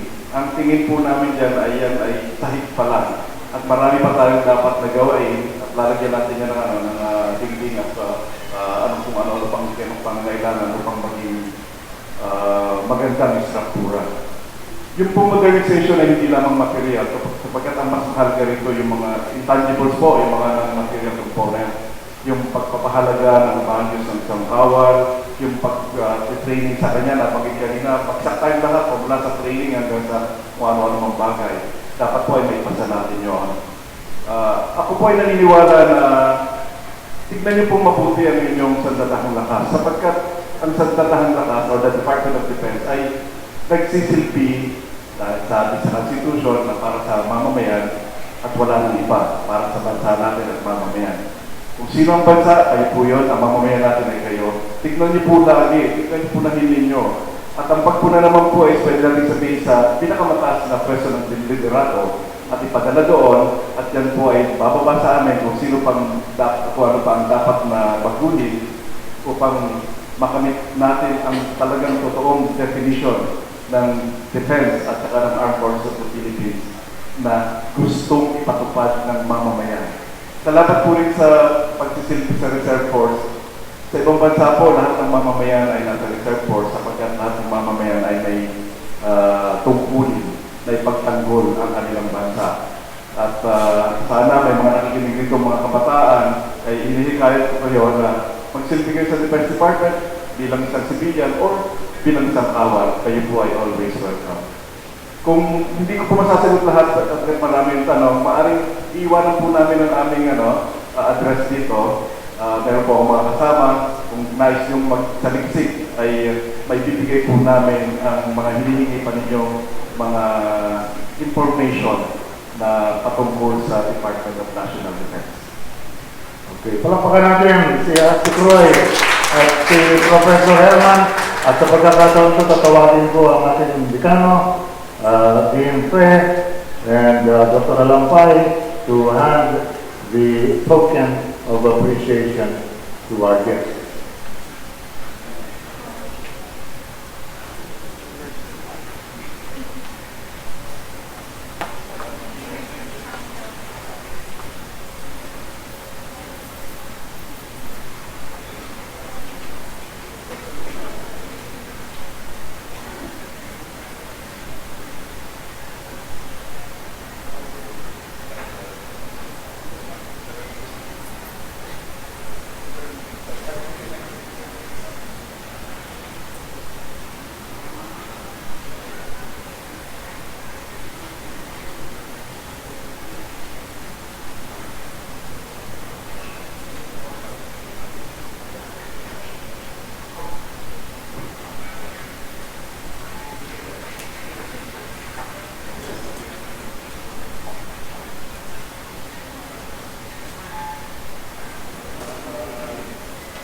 Okay, another round of applause to our guests as we move on to the next topic.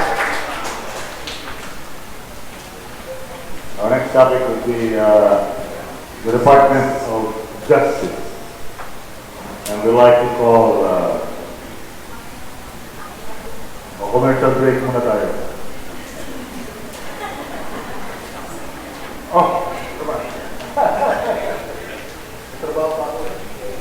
I would like to call on Assistant Secretary Maria Monica Pagunsan and to provide an alternative assessment, Attorney Marie Hazel Lavitori.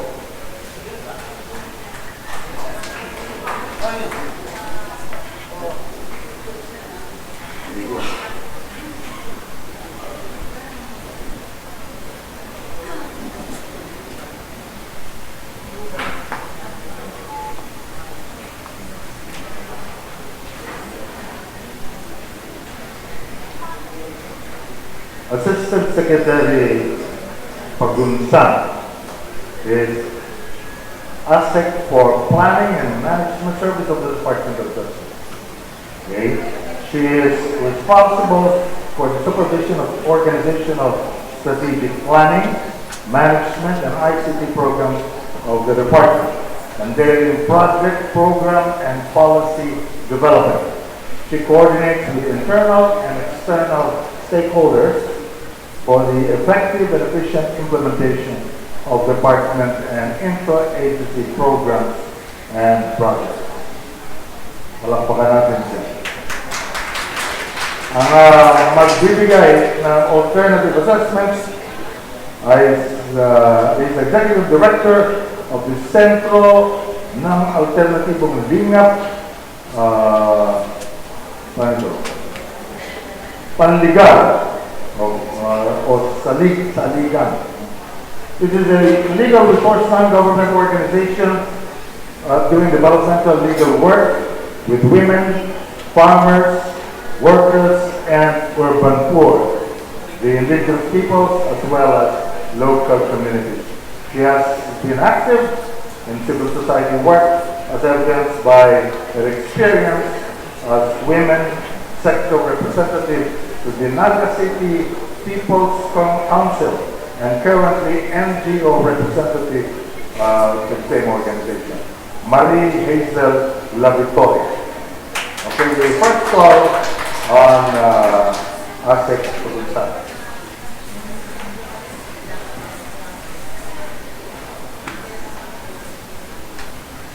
Thank you, Senator. Finally, I meet you in person.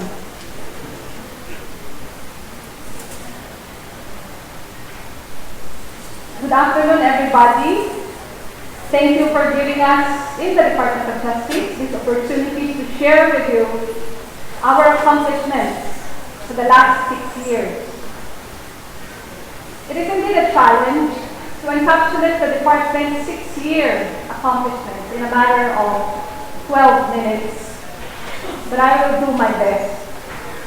The department is the principal law agency of government as provided for by Executive Order number 292 of then the Aquino administration, the first Aquino administration.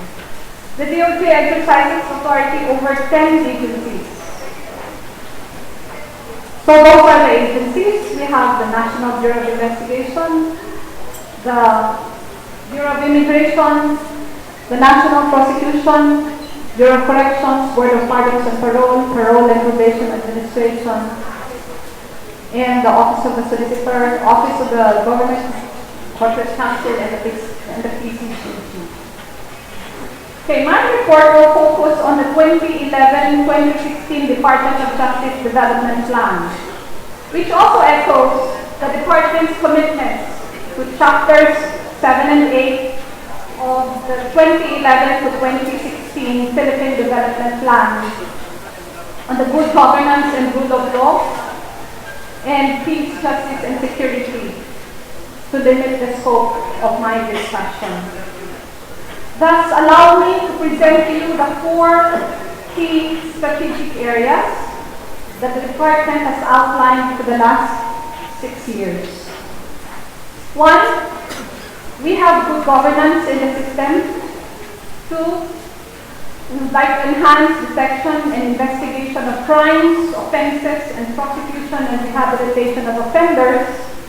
3, we would like to ensure adequate, accessible, fair, stable, and predictable legal framework and services. And 4, we would like to strengthen special protection measures. Please see also our major final outputs for the department. I apologize, but the limitation of this report this afternoon is we will only be presenting present data and that of the previous administration on the department's performance during the 2 administrations because of certain systems that we did not know exist in earlier administrations. Okay, so on the good governance in the system key result area, we believe that a strong organization can deliver on its commitments and unflinchingly deflect and overcome operational challenges. Good governance reforms in the department range from professionalizing its ranks, enhancing performance and operational management systems, monitoring and evaluation, and integrity management programs. We have implemented enhanced systems in the frontline services in accordance with the Anti-Red Tape Act, and it's currently working for our ISO certification. The department is also one of the 5 pilot agencies in the implementation of the Integrity Management Program of the Office of the Ombudsman and the Office of the President. This program aims to mainstream integrity into the department's operations. We have automated our internal systems to achieve efficiency in support service of our operations. Okay, so the next key result area or the key strategic area is enhancing the detection and investigation of crimes, offenses, and prosecution and rehabilitation of offenders. This strategic area deals with the department's core functions, law enforcement and prosecution, and corrections. We see really the need to monitor cases and share information among our partners. This matrix shows the disposition rate filed before prosecution officers. This one shows the average number of cases that our prosecution is handling. So right now, per prosecutor in a year, as of 2015, is handling 153 cases only for preliminary investigation.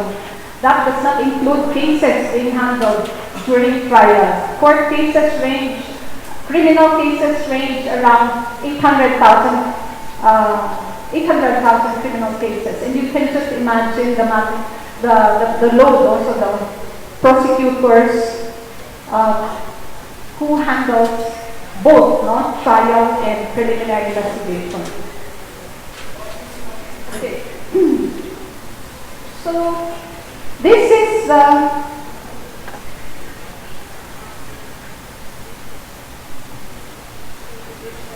okay, so this is the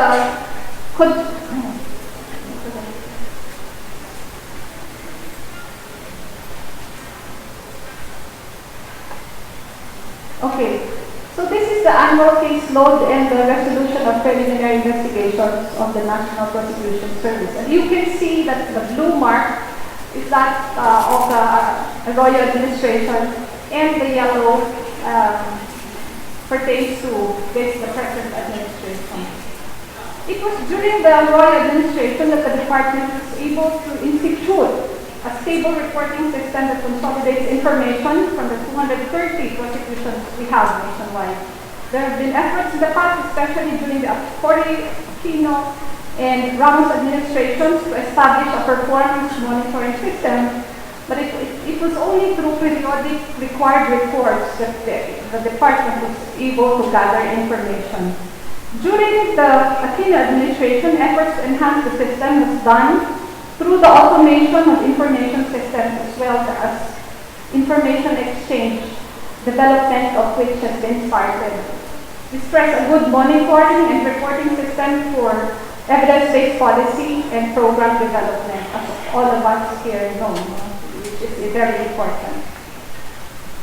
On the justice system is characterized by an interconnected set of systems, the different institutions that are interdependent to complete an entire process. I speak about this because these are the challenges that we face when a case is firstly filed with the office, with the police, and then it is filed with the office of the prosecutor, and later on filed with the court. I would like to quote my former boss when she used to say, that one of the weaknesses of our justice system is that it is no system at all, but a fragmented collection of people, institutions, and agencies that tend to go on their respective business, hoping to turn over the problem to the next person, agency, or institution in line as soon as possible. She called it the adult version of the children's play, hot potato, where a case is tossed to the next agency regardless of the preparations done. As a result, and most of the time, big cases are not successfully prosecuted because not enough evidence has been gathered, the probable cause not enough to hold water in court.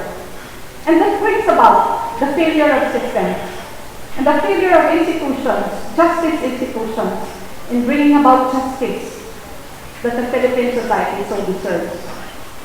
But the challenge lies with maintaining also, when we talk about cooperation, coordination among the different agencies, the challenge lies with maintaining the independence that will may possibly the impartiality and objectivity of the justice process. This is precisely the platform and the reason why a Justice Sector Coordinating Council was created.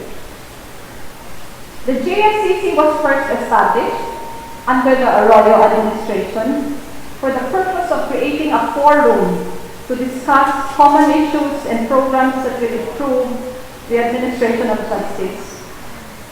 But for a while, it was inactive, but it was reactivated and operationalized through the efforts of Chief Justice Maria Lourdes Sereno, then Justice Secretary Laila de Lima, and former the Interior and Local Government Secretary Manuel Rojas.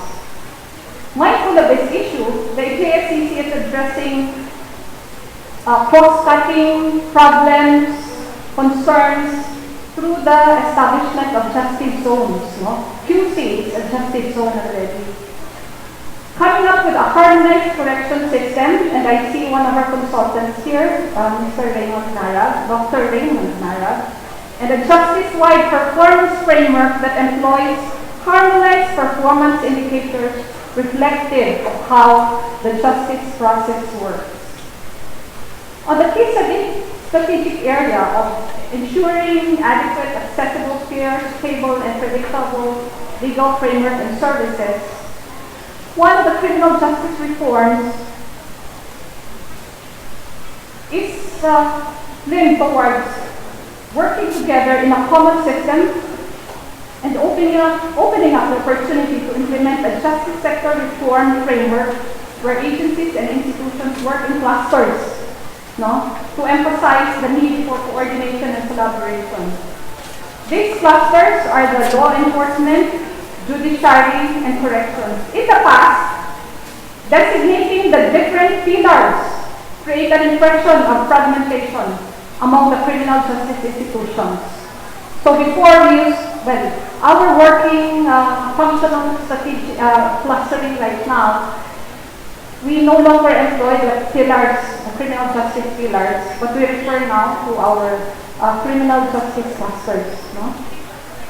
And this also includes the legal cluster. Today, the framework provides that agencies working within a cluster need to work together and address certain issues before it can be passed on to the next agency. So these are the criminal justice functional cluster. This framework is being used in the discussions of a corrections framework, the law enforcement framework, leading towards the development of a national justice information system, which is a very ambitious project that will put together all information and data from all justice sector agencies, so that we will have a more efficient exchange of information, which is really a challenge these days, because we do a collection of data manually.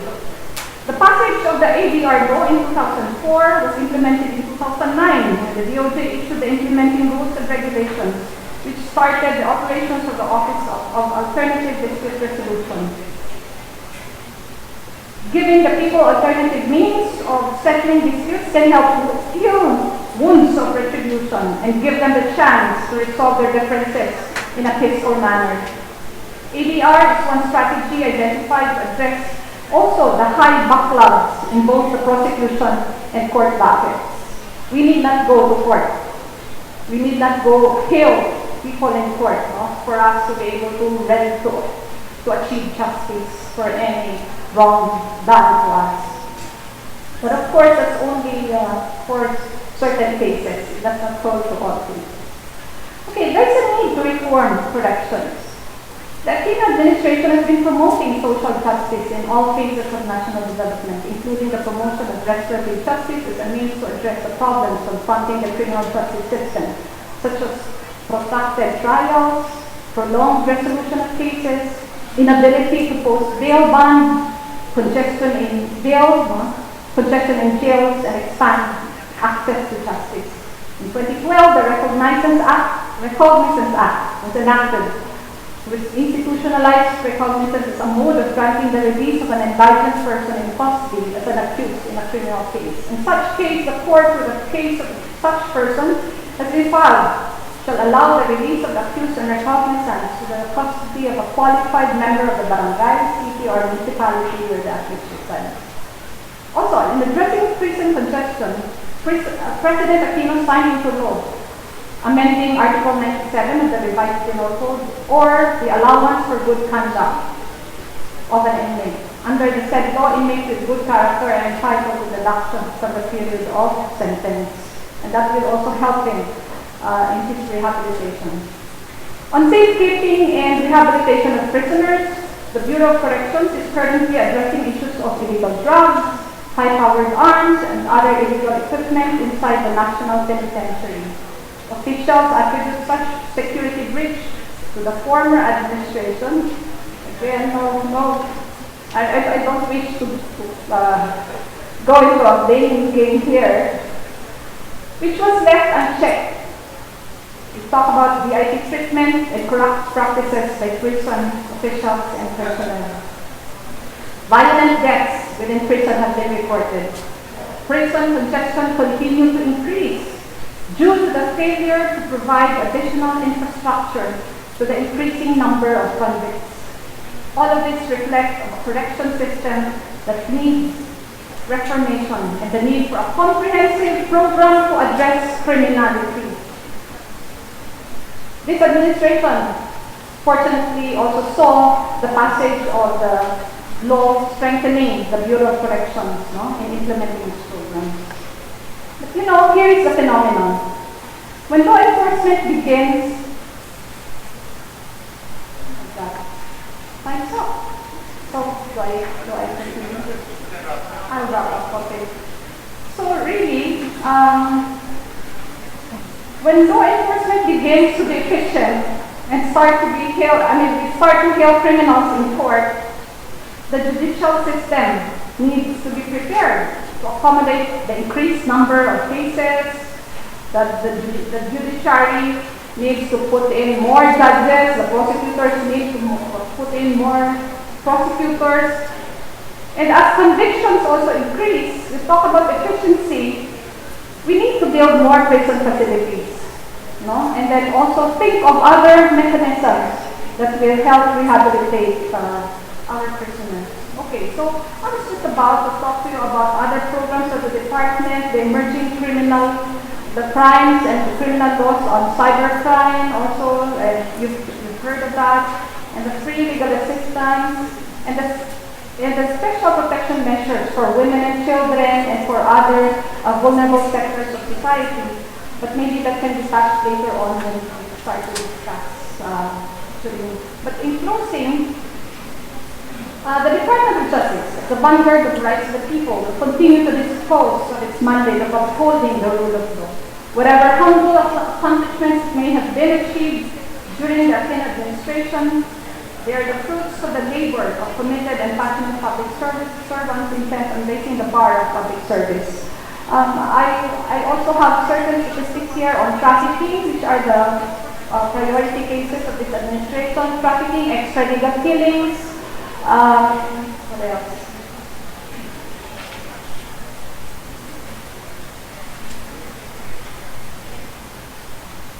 Okay. But you see that there's really an increase, a very marked difference from the performance of the Arroyo administration and the Aquino administration. I may attribute this maybe to the leadership that we had for the last 6 years and the leadership that we had, but I don't want to be unfair also because each one of them has their own strengths. So in closing, we maintain that there is still so much to be done. The department will relentlessly pursue efforts to strengthen the organization, institutionalize reforms, increase capacity of duty bearers to deliver responsive service to the people, provide for a stable and consistent legal framework that will cater to the interests of the people, and most of all, ensure that true justice will work for everyone. We hope history will judge our performance kindly. Thank you very much. Thank you very much. Assistant Secretary for State. Now the alternative assessment will be given by Attorney La Victoria.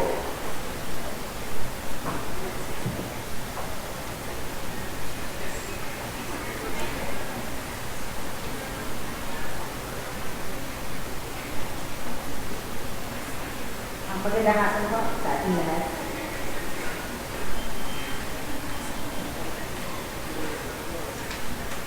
The vision of the Aquino III's administration hails from his social contract with the Filipino people to be transparent and accountable governance, empowerment of the poor and the vulnerable, sustained peace, justice and security, and the integrity of national resources.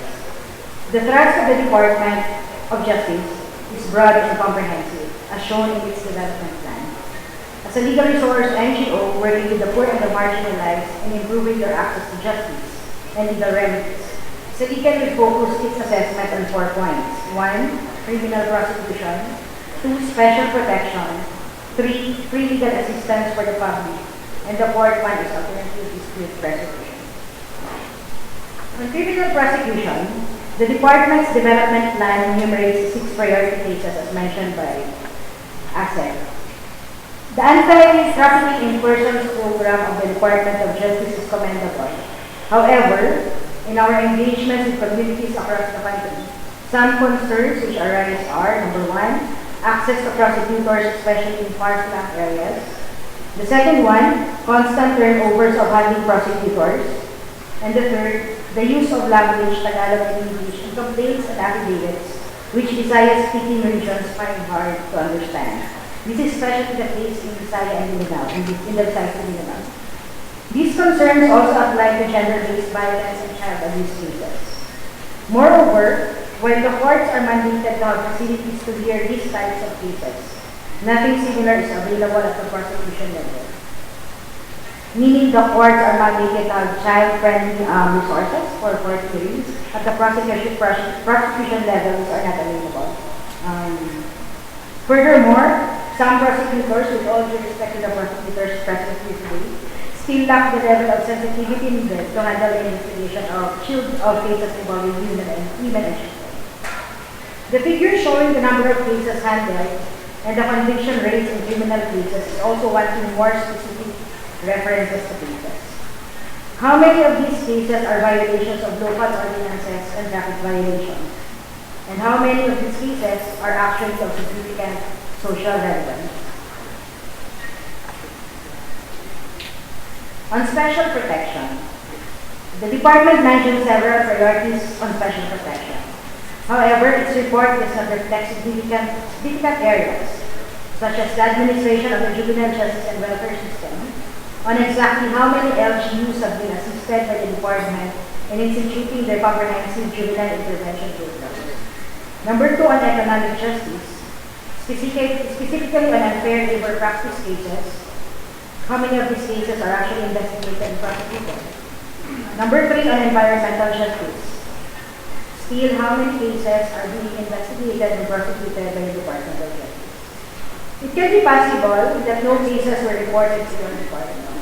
But if there are, it is of our interest as fellow advocates to comprehend how these cases were handled from your end and the difficulties you have encountered, if there are. And the third point on free legal assistance, the Public Attorney's Office is already an attached agency of the Department of Justice. It has a huge mandate of providing free legal assistance to the public. House mandate to assist agrarian reform beneficiaries, workers in labor cases, and victims of violence against women and children survivors deserves our praise. However, we would still want to see the actual numbers and how these cases were actually disposed of. Further, the indigency requirement has to be constantly revisited to ensure that it is in consonance with the present living wage requirements. The last amendment to the indigency requirement of the PAO was in 2010, and the threshold is, I think, 14,000 net for NCR dividend. We do feel that it is not up to the present living wage of NCR. On the fourth point, on alternative dispute resolution, we believe that the ADR system, if properly implemented and maximized, can actually address the flooding of court dockets and jail congestion. It was also mentioned by Asper. On the ground, we noticed the department's efforts in strengthening the KT system, the Katarungang Pabarangay system, with the ALG. It would have been more effective, though, if the efforts did not focus on Katarungang Pabarangay alone, but on responses to violence against women and children also. Doing this would have enhanced the department's responses to cases involving women and children. Furthermore, traditional modes of dispute resolutions practiced by tribal and indigenous communities in the country should have been reflected in the efforts of the OADR, Office of the Alternative Dispute Resolution. To conclude, despite the matters mentioned that we need some clarifications from the department, this administration has achieved two things significant to us as fellow advocates. The first one is it has involved the communities and civil society in its programs and projects. The consultation it did with the amendments, or should I say with the amendments of the revised penal code, has been very helpful and really good. They conducted consultations across the country. And the second one, it has enhanced its legislative advocacy for laws that are relevant to the present times. Thank you very much, President Victoria. We'd like to hear the reaction of Asik Pumuntan.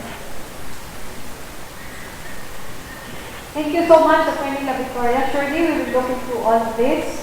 But then, on the cases of women and children, and we are so, it's so sad that we still continue to have prosecutors who are not sensitive in hearing our investigating cases of women and children. But we do have regular child-sensitive training for them. We even have the manual for gender-related and children-related cases, cases related to children. No? And also we have the protocol on case management. It's a multidisciplinary approach already in handling a case of a child victim. From the time the case is filed with the barangay, to the police, to the prosecutor, and to the court. So I think we admit that we still need to go for them. Because I myself is an advocate. That's my personal advocacy, on cases of women and children. And I think we have certain, we will look into this. And as to the economic justice, we were looking also at the unfair competition, cases, the antitrust cases we have. And then, but they are not as much. And then on the environmental justice, we have the task force. There was the secretary then, De Lima, organized a task force, and they were successful in closing some of the small mining facilities. We talk about the black sand mining in the north, and then also there's always investigation also or task force whenever floods. Looking into this and who are when we talk about victims of flooding and typhoons, because we talk about illegal logging this time, maybe. And then, yes, we have the OADR, the Office of the Alternative Dispute Resolution. It's also covering, looking into the traditional modes of alternative dispute resolution. So, in all, yes, we take note of all of your, some will take note of all your observations, and we will hopefully use them in the next administration. Aztec Pagulunsan. I thought, hearing feedback in my radio program about the criminal justice system, especially as regards the Ampatuan hearing, I thought I'd heard the worst already. But actually, today, we should be very afraid about the anger of the people about the criminal justice system. Because a presidential candidate who proposes to line up everybody, all those so-called criminals, and shoot them all, has really touched the nerve of most of our people. Talagang sa kabwisitan na natin sa problema ng criminal justice system, talagang naiisip natin, solusyonan na talaga, bakit ba yung ihilera lahat at pagpapakain niyang mga tao ng mga criminal niya? At of course, di pa maniwala kung pulis yata ang gagawa. Hindi ba kalahati ng pulis siguro yung papatay? They'll be shooting each other because most crimes have policemen also. So ako, kinakabahan ako. Baka makasama ako dun sa Ilera. How afraid are you? Nakita ko yung inyong bagong framework nyo, hindi na pillars of the criminal justice system, clusters na, cluster nyo na. Noong araw, ang criminal justice system, police, importante yan, prosecutor, judge, penal system, at ang komunidad.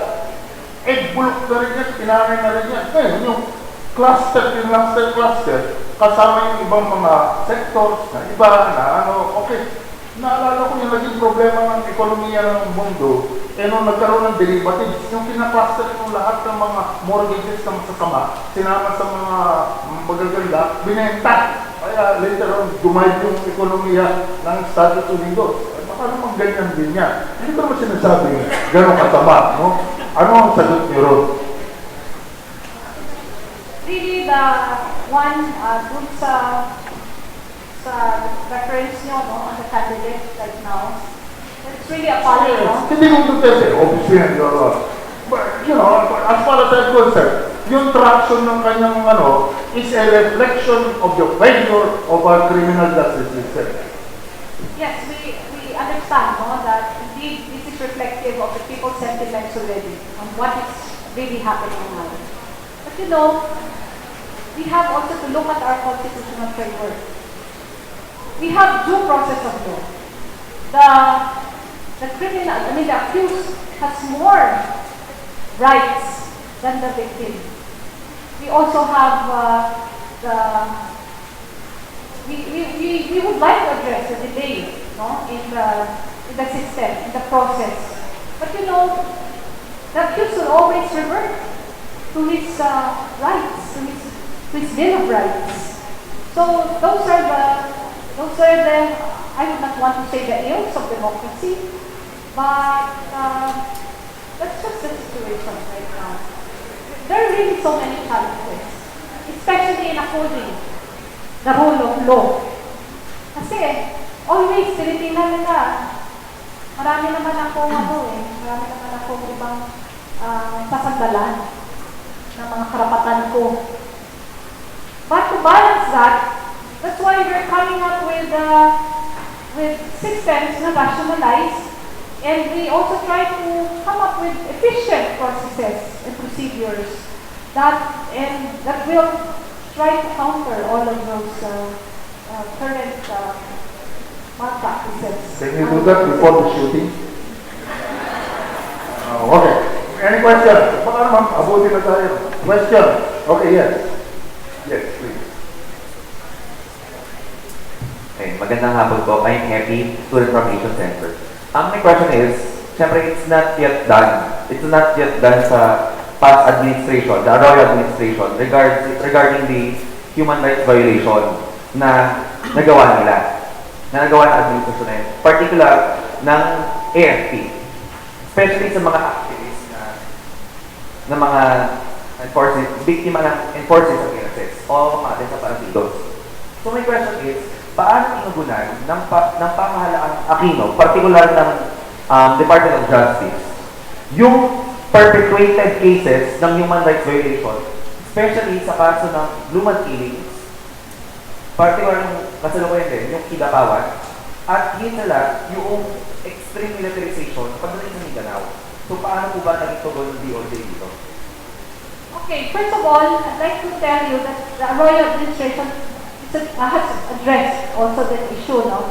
Kasi like, we talk about different numbers, no, ng NGO, ng CSOs, as to the number ng government, no, on victims of extralegal or extrajudicial killings. So we came up with our own definition of what an extrajudicial or extralegal killings. Gusto ng court kasi extralegal killings eh. Ayaw nila sinasabing extrajudicial killings. So gusto nila, we came up with definition that cases involving state agents ay nakupol under ng extralegal killings. That was during the Arroyo administration. So ngayon, they came during the time of the Arroyo administration, they came up with the AO 211 task force.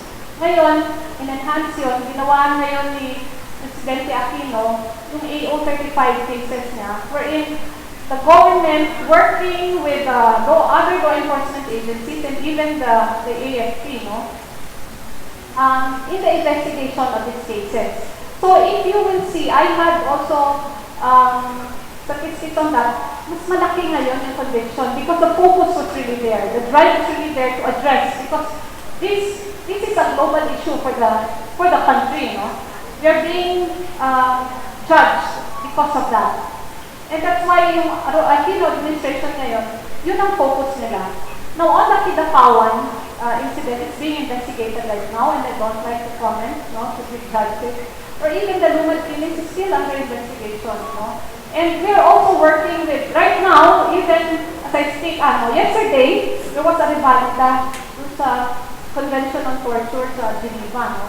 And all of those things, hindi lang DOJ ang ang gumagawa ng efforts, no? Even the DND, no? Working with the AFP and also the police, no? Yung DILG. We're trying to address the issue, no? It's just that unfortunate na there's really a culture of impunity na hindi pa natin nag-get over.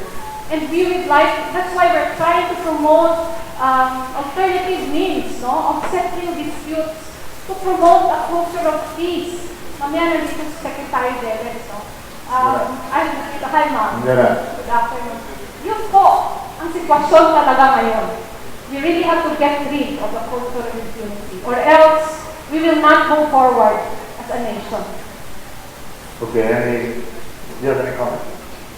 Okay, any questions? Any more questions? Yes, please.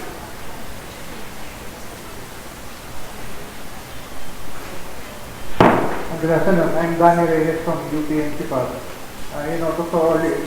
problem with us is that our government has given us law but not order. This is a question for Secretary Pakunsan. I think you ran out of time because I think you're referring to the 80% disposal rate refers to the preliminary investigation that has been handled by the prosecutor and filed for information in court.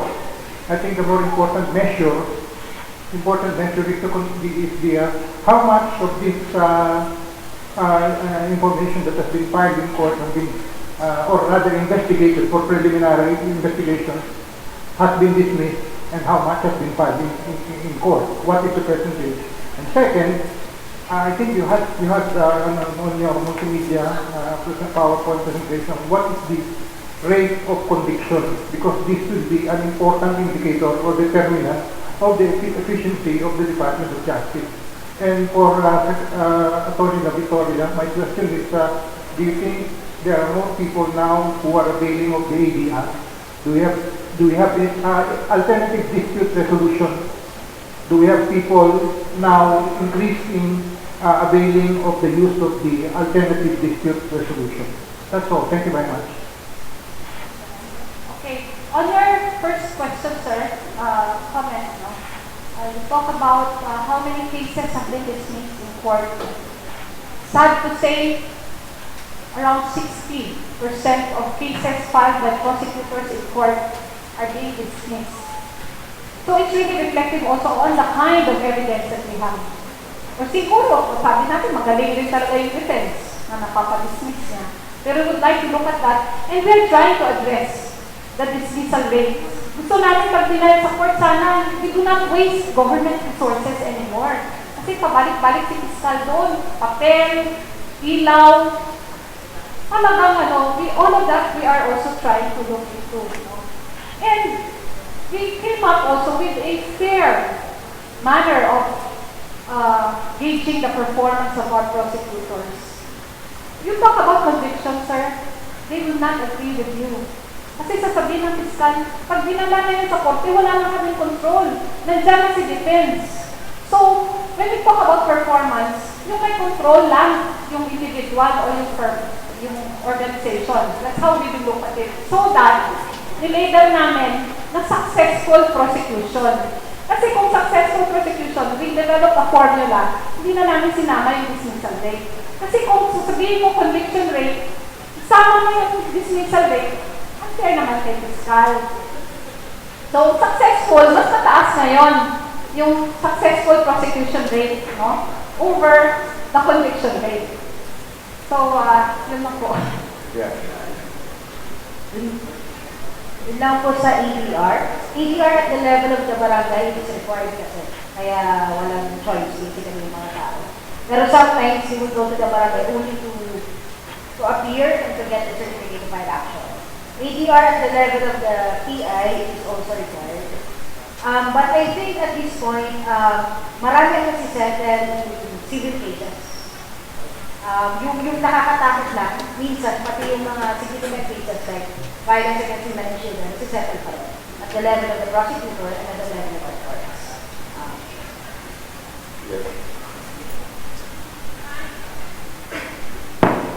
Good afternoon, ako po si Raymond Narak from UPNC. Gusto ko lang dagdagan yung sinabi ni Pagunsan I'm currently analyzing data from Quezon City Jail, which has 27,000 inmates na dumaan doon from 2007 to 2016. And I have very interesting findings. Of the 27,000 inmates, tama po, 60% po ang nadi-dismiss. Actually, idadagdag ko po rito ang 15% na na-acquit. So what you basically have is 60 plus 15 is 75. Almost 25% lang po or less ang nako-convict at pumunta po sa munting lupa. Pero hindi po yun yung very important na indicator natin. Because I look at their average length of stay in Quezon City Jail, all inmates on average have stayed in jail for 1.2 years, regardless if they are dismissed or acquitted or served sentence or pupunta sila sa bilibid. Meaning to say, the mere fact that they are accused of a crime, they are suffering already. And in fact, kaya sila nadi-dismiss at lumalaya, it is because they have served their sentence, even if they are not found acquitted or convicted, I should say. And now I look specifically at the acquittal. Of the 27,000 inmates, 1,900 were acquitted. The question is, gaano katagal ang nilagi ng inmates ito bago ma-acquit? It's 5 years and 6 months. It's a very long walk to freedom. And I look at, kung masunod lang yung speedy trial natin, which says that it should be within 11 months, tapos ng kaso, for those inmates na acquit, we could have saved 520 million pesos sa pagkain, sa pag-aruga sa kanila, dahil sa inilagi nila na 5 years. So these are very appalling indicators indeed. And the good news is, maraming ginagawa ang DOJ, ang Supreme Court, at ang iba pang ahensya. And I would like to reiterate yung sinabi ng interagency, yung JSCC, that is very important. Kasi yung problema natin, hindi nag-usap ang police, ang jail, ang Bucor. For example, pag nahuli ng inmate, ng police ang inmate, marami sa mga detention centers natin, tinatapakan agad ang mga inmate para maging gang member. At pag member na yan ng Sputnik, Commando, Bataan City Jail, at ano pang pangkat, pag dumating na yan sa mga jails, automatic members sila ng gang. At pag na-convict sila papuntang Bucor, members sila ng gang. Kung kaya punta ka sa Bucor ngayon, ang BCJ, 2,000 inmates ang hawak nila. Sila na nagmamanage ng kulungan doon. Kaya kahit anong galugat ang gawin ngayon natin dyan, dahil ingrain na yung practice, paulit-ulit na makita natin na may nagja-jacuzzi sa loob, mayroong kung ano-ano mga facilities na pasok mga inmate po natin. So, tama po, it starts with an identification of the problem. Kaya sabi mo nga palagi sa aking mga lectures on jail management and prison management, dapat yung police engage natin from the very beginning. Nakasama sila sa penal philosophy po natin. And I think that could be addressed through the JSCC. So yun lang po yung aking comment po doon. Thank you very much. Hello. I just would like to, since you mentioned, I think you're correct, I just would like to reiterate something that to be more specific with the says. Kasi we get reports na because na dahil sa targets that you set for convictions, yung medyo nasa-sacrifice na i-convict are those people na petty crimes, simple snatching, simple theft, and traffic violations in order to reach those targets. Kaya yung gusto ko sana makita ay ilan dito yung murder, ilan dito yung rape, ilan dito yung traffic violation, ilan dito yung jaywalking lang na hindi na makapagbayad ng fine. Because that's significant for us. Yeah, go ahead. Oh, yes, I forgot to tell you about the disaggregation of cases, no, according to offense. We do have that. But only for mga 20 cases lang. Because you know, gathering and collection of data right now is done manually. And sasabihin ng field office ang lahat ng ginagawa, kundi na magbilang na lang ng kaso na pinaparit na sa amin every quarter. So what we're doing right now is coming up with an automated system. We're developing the National Justice Information System. Sa person naman ng prosecutors, yung NPS, National Prosecution Service Case Management System, na isang click mo na lang, o alam mo, ilan na ba yung kaso ng murder, ilang taon itong mga dito sa murder, anong range ng age, ano yung profile, so makita mo. So we're not challenged because it's an ambitious project. Right now, sinasabi rin ni Dr. Narag, no, yung sa corrections, no, yung system na i-infuse, no. We're also coming up with a single carpeta system na, no? And he was part of in helping us map all the processes, no? So from the DJMP to the police, to the Bureau of Corrections, it goes to the Board of Pardons and Parole for release, for the Parole and Probation Administration, for the administration na of the parolee or the release person. So yun yung mga ambition namin na gusto namin makita matupad. Habang na question ako from Dr. Jola, nanonood daw po siya ng live stream, so kailangan ko pong basahin. Ang sabi po niya, does the DOJ believe in mainstreaming alternative dispute system? What has been the experience of the DOJ in handling cases in this regard? And would you recommend this to be pursued further? Yun po. I'd like to answer sir? Yes. That's why we're giving one of our main significant strategy is really alternative dispute resolution. And hopefully the government is also infusing budget for that, no? So we're promoting that there. And you know, it does not apply naman to all cases. These are only applicable to cases which has penalty of 6 years and below lang. Kasi yung sinasabi ni Ma'am, ni Atty. Victoria, hindi pwede mag-mediate ang kaso ng bata, ng child abuse. Hindi pwede mag-mediate ang kaso ng kababaihan. Hindi pwede mag-mediate ang rape. We only talk about collection of money. Kasi forgive me for lawyers, no? Ginagawa lang kasi kami minsan ng collection agents, eh. Kaya if you look at our cases, ang laki ng number ng estafa cases. Big 22 cases. Na pwede naman ma-settle lang. So, dinadaan ka eh. I think mga ilang percent ang laki talaga ng estafa cases. I'm sorry, I just don't have the specific. So, yun lang.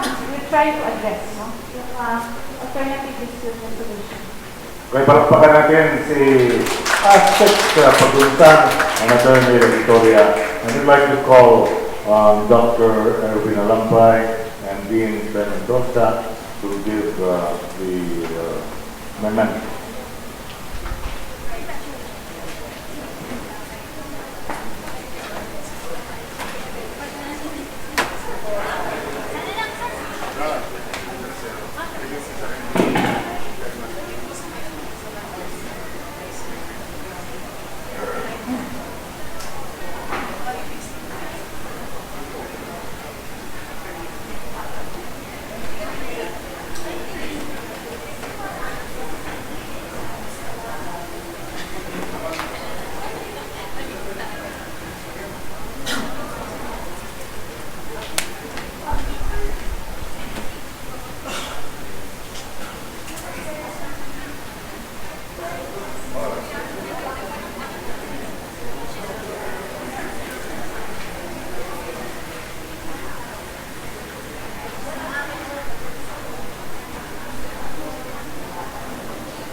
Okay, we now go to the peace process.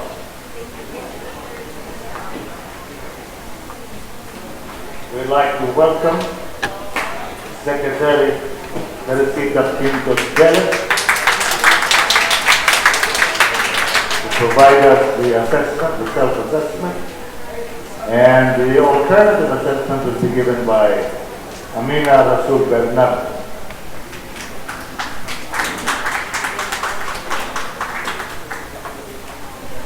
As you know, Secretary Vélez is the current presidential advisor on the peace process. There's always been at the forefront of peace initiatives, whether it's a civil society member or a public servant. As the PATP, has been responsible for bringing the peace process back on track, overseeing the peace negotiations with the MILF and the CPP-MPA-NDF. She is co-founder of the International Center for Innovation, Transformation, and Excellence in Governance, where she served as the managing trustee and local trustee for peace and security sector governance issues. In the meantime, Amina is the president of Philippine Center for Islam and Democracy. She is a founding member of the Women's in International Security Philippines and Muslim Women Peace Advocates Sulu. She was commissioner of the National Commission on the role of Filipino women and representing the Muslims from 1990 to 1998. She was presidential advisor on youth affairs under President Ramos and appointed concurrently as the first chair of the National Youth Commission, which she organized. So we start off with, of course, Secretary Dennis to provide us with their testimony. Okay.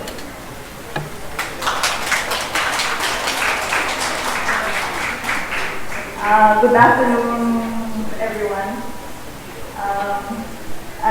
The last word my office got was that there was no time limit, but I find out now there's very severe time limit, so I will be cutting. I hope I will be able to cut enough to make it within the time slot. So I will skip the venues and the backgrounds. Actually, my second time to address to do the assessment because in 2004 I was at the end of the first half term of Arroyo. I was PAC, so I had done the presentation. At any rate, the organizers provided us with very comprehensive guide questions, but clearly it will be impossible to cover all these aspects in the limited time. But I hope that I can give you a broad picture of what we found at the start of the Aquino administration, what was the state of the peace process, and more specifically the state of our several peace tables, as well as OCAP itself. Second, what we did, covering the plan we laid out and what of these were achieved or not, including if possible why or why not. Third, some lessons learned or insights gained in crossing the peace agenda to the next administration. Before proceeding, however, I was going to give some background on OPAP, but I'll skip that. I think all of you will know it's a unique kind of office. It was not set up by law. It is not meant to be a permanent office. It exists for a very specific purpose of bringing all internal armed conflict to a close. Therefore, it is meant to complete its job and disappear. That we cannot yet recommend the dissolution of our office as we end the Aquino presidency means that we have not been able to complete our mandated task. While we turn over fewer and better positioned peace tables to the next administration, there are certainly remaining major unfinished business that we will need to pass on. But that is moving ahead of the narrative. We must begin at the beginning. What was the situation or state of affairs that we inherited from the Macapagal-Arroyo administration? In 2010, when we assumed office upon the election of President Aquino, the peace process was in a dismal place, if not in major disarray. We had to pick up the pieces scattered every which way by the previous administration. In particular, in terms of the state of our peace tables, we were facing first peace negotiations with the Communist Party of the Philippines, New People's Army / National Democratic Front, or the CPP-MPA-NDF, were at a 7-year impasse since talks were suspended in 2004. There was furthermore a widely perceived state of impunity, which could be traced to President Arroyo's order in 2006 for the armed forces to end the communist insurgency in 2 years. We will remember that President Arroyo had publicly commended General Jovito Parparan as the exemplary soldier during the her 2006 SONA. It was under this administration, the Athena administration, that Palparano finally arrested and jailed after successfully evading the law for several years. Second, with the Moro Islamic Liberation Front, or MILF, the failed MOA AD in 2008, had set off widespread hostilities by MILF forces, leaving 400 people, including civilians, killed, nearly 700,000 others displaced, and millions of pesos worth of property destroyed in central Mindanao.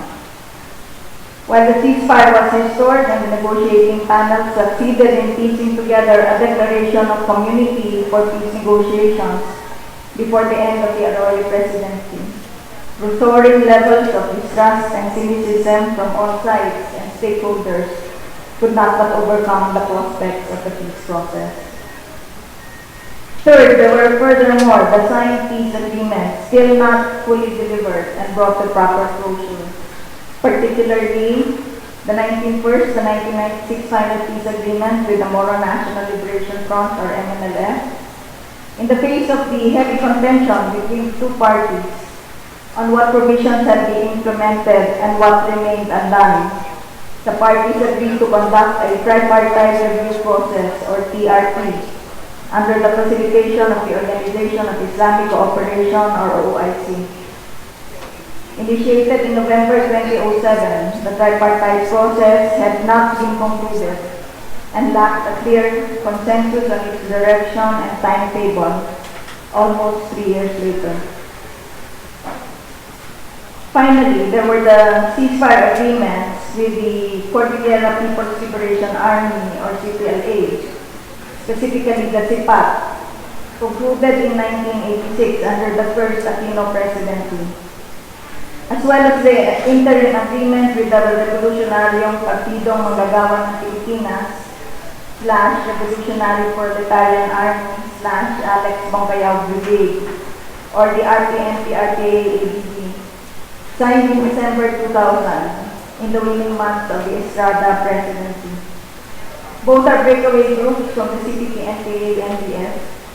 Before the end of the Aquino administration, the RTNP-RTA-ABG had splintered further into two factions, respectively led by the Tabara-Paduano tandem and Nilo de la Cruz, with OPA then recognizing both factions. We say that these processes were unfinished because while they were no longer fighting government, you will note from the names that they carry, the Cordillera People's Liberation Army and the Revolutionary Proletarian Army, that they continued to frame their existence and the structure and operations of their organization as military. They still held on to their guns, maintained camps, wore uniforms, organized their rank and file according to base commands. Yes, they no longer fought to overthrow government, but their forces and their guns became accessible for hire, especially during election time and for extortion purposes. The same situation basically applied to the MNLF, as the 1996 Final Peace Agreement, or FPA, did not provide for proper decommissioning of weapons and forces beyond the integration of a certain number of their members or their relatives to the AFP and the PNP. The state of disarray of the peace tables reflected the state of disorder of the OPAP organization itself. OPAP had undergone a rapid turnover of leadership after my resignation in 2005, specifically 5 PAPs in so many years, 2 of them newly retired generals. This discontinuity in leadership resulted in the discontinuity and eventual malfunction of policies and programs. At one point, OPAP's primary function became centered on the recruitment of NPA rebel trainees under its massive Social Integration Program, or SIP. In 2010, when we took over, the SIP had been discontinued, alleged by outgoing PAP Annabel Abaya as having been riddled with anomalies. Its remaining funds had been converted into a trust fund to support small NGO projects, in turn transforming OPAC into a small grants office with many small projects being carried out by civil society and members of the academy, but with very little movement to show on the different peace tables. I will not go further into the organizational problems, but if people are interested, I can mention that later.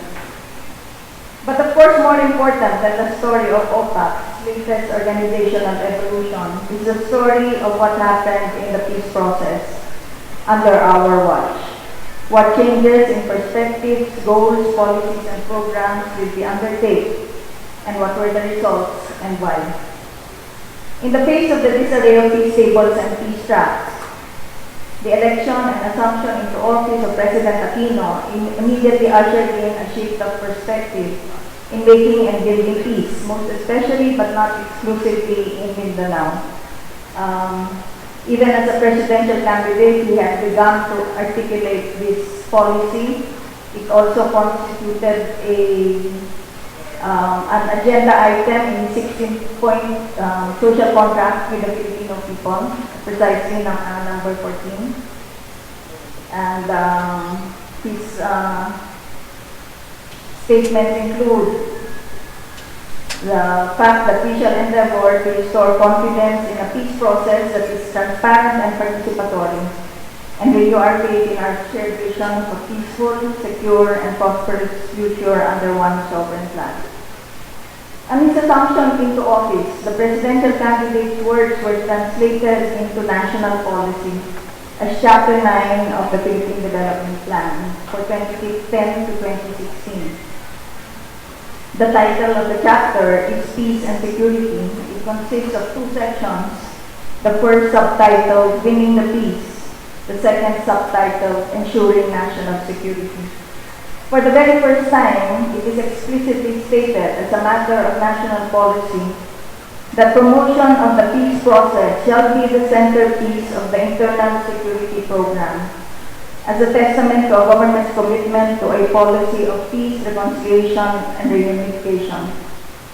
Allow me to underscore that point. The PTP recognizes the peace process as the centerpiece, not a by the way, not a sideline or a side effect, but the centerpiece of the internal security program.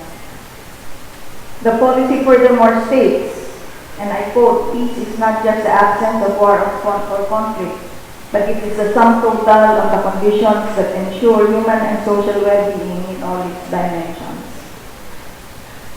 How was this to be operationalized? The chapter outlines the plan. While the government's ultimate aim is to win the peace, the goal for the medium term shall be to bring all internal armed conflict to a permanent and peaceful closure.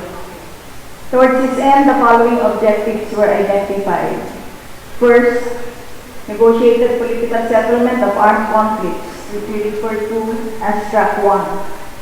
And second, effectively addressing the causes of armed conflict and other issues that affect the peace process, which is referred to in the plan as the complementary track.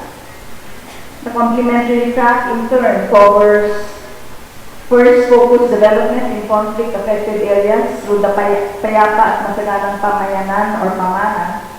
And second, pushing and enabling policy climate for peace. 9 policy issues were identified as being of special concern to the peace process. Under the Aquino Policy Track 1, referring to the negotiated political settlement of armed conflict, this is under the Aquino policy. Track 1 is restored at the forefront of the peace process. Track 1 operational details are further specified with delineated directions for each peace table, namely, first for the MILF and the CPP, NPA, NDF, resumption and completion of negotiations for a final and comprehensive settlement of the armed conflict. Second, for the CBA, CPLA, and the RTMP, RTAABD, the adoption and full implementation of what we call closure agreements, leading to the final disposition of the group's arms and forces and their transformation into potent, and unarmed socio-economic and/or political organizations. And finally, for the MNLF, the completion of the tripartite review process and the implementation of all actions agreed upon in the process. Based on the direction set for the different peace tables, peace negotiating panels were reconstituted only for the peace talks with the MILF and the CPP and the PANDF respectively. The other peace tables are being handled directly by OPAC senior executives, including my direct engagement in the tripartite process with the MNLF. In accordance with the heightened emphasis on peace negotiations, the President issued a letter of instruction establishing the parameters for the engagement of the GPH negotiating panels with the other party. The President's instructions, which are incorporated in Chapter 9, lay down four imperatives involving first, compliance with the 1987 Constitution, including its flexibility. Second, the experience and lessons learned from past negotiations, including the experience with the MNLF and the autonomous region in Muslim Mindanao. Third, government's ability to deliver in all ways necessary, politically, economically, socio-culturally. In other words, no false promises. And fourth, inclusiveness and transparency in as far as is practicable. Certainly a very important lesson from the MOA AD experience and heavily reiterated feature of the entire plan. So this is the Aquino administration's peace plan. Thus the next question is, what has been accomplished and then what has not been achieved, and the factors contributing to success or failure. For track 1, we are speaking of the 5 remaining tables, since the table with one of the wings, of the 2 wings of the RPNP, RPA, ABB, no longer proceeded. We obviously cannot tell the full story of each table within our limited time slot, so let us cut to the chase. What is the status of each of the tables as we end our term of office? For sure, each table has undergone intensely troubled twists and turns in the last 6 years. Negotiating a peace table is never a walk in the park. Even with the best of intentions on both sides and diligent care in the handling of issues, things can still go wrong. The situation can turn in what sometimes seems like a wink. It will need far more time, as well as more focus and quiet than we have at this time, to be able to process the most significant developments on each peace table. For now, please allow me to just draw a quick sketch of the state of each table as we approach the end of the term. And perhaps in the discussion we may dwell a bit more on the meaning rather than the statistics of each table. How's my time? Okay now. Let us begin with the easiest story to tell. The respective closure tables with the CPA, CPLA, and the RPNP, RPA, ABB respectively. To repeat, under our watch, a closure process is focused solely on the disposition or decommissioning, to borrow from the GPH MILF peace table, of the armed elements and vestiges of the movement. It forecloses any further discussion on a political settlement. The truth is, these groups are small. Their main bulk localized, usually fragmented or weak in leadership and ideology, a consequence of the long wait to completion, which tends to diminish the original level of revolutionary fervor at the time the agreement was signed.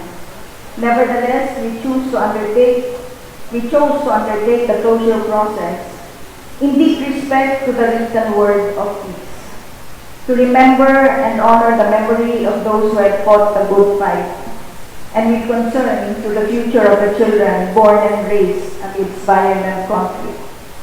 The closure process is a declaration to the Filipino people that government can be trusted to fulfill its pledges or commitments. It will not leave things hanging. There will be no loose strings to stir up past grievances at some future time. The closure process establishes the fact that government does not play around with peace agreements. It withholds these sacred and deliver on their promises, even if at this time, but not for the agreements to be signed under this government, they come decades late. On the pragmatic side, loose and unlicensed firearms are gathered and turned over to the government. The groups voluntarily disband whatever semblance they have of a military chain of command. They lose the tag of army, undergo training, and gain legitimacy as self-registered non-government organizations and/or prominent accredited party list organizations. If any of their members are caught carrying arms without the proper permits, for sure they will be arrested and will not be able to claim protection under the peace process. If their leaders are wise, they get the most deserving and hardworking of their followers and their families to be employed into productive work. Their children may get a scholarship from CHED or TESTA. And for their communities, through the closure process, infrastructure projects from small to large have been built in areas never before visited by government, for whose residents a potable water project or a farm-to-market road may be the fulfillment of a dream that they thought they would never see in their lifetime. The Memorandum of Agreement between government and the CPA-CPLA, which comprises the closure agreement, this is the title, the closure agreement towards the CPLA's disposition of arms and forces, and its transformation into a potent socio-economic unarmed force, that's the title, was signed by the parties in July 2012. The first agreement to be signed under the Aquino Presidency. CPA, by the way, stands for the Cordillera Bodong Administration, which is the political component of the movement composed of the tribal elders and continuing stewards of the Cordillera struggle for identity and self-governance. With the signing of the closure agreement, both sides recognize that the unfinished pursuit for political autonomy in the Cordilleras, in accordance with the Constitution, was no longer a matter that could be negotiated on the peace paper, but would have to go through the proper legislative process in Congress. As we approach the end of our term, the various components of the closure agreement have been substantially completed. Just to cite some examples, 337 firearms have been turned over and 27 explosives detonated under the disposition of arms and forces. The firearms will be publicly destroyed by the PNP within the next few weeks. Under the Community Development Project, 69 of 81 committed projects have been completed, with the remaining under various stages of completion.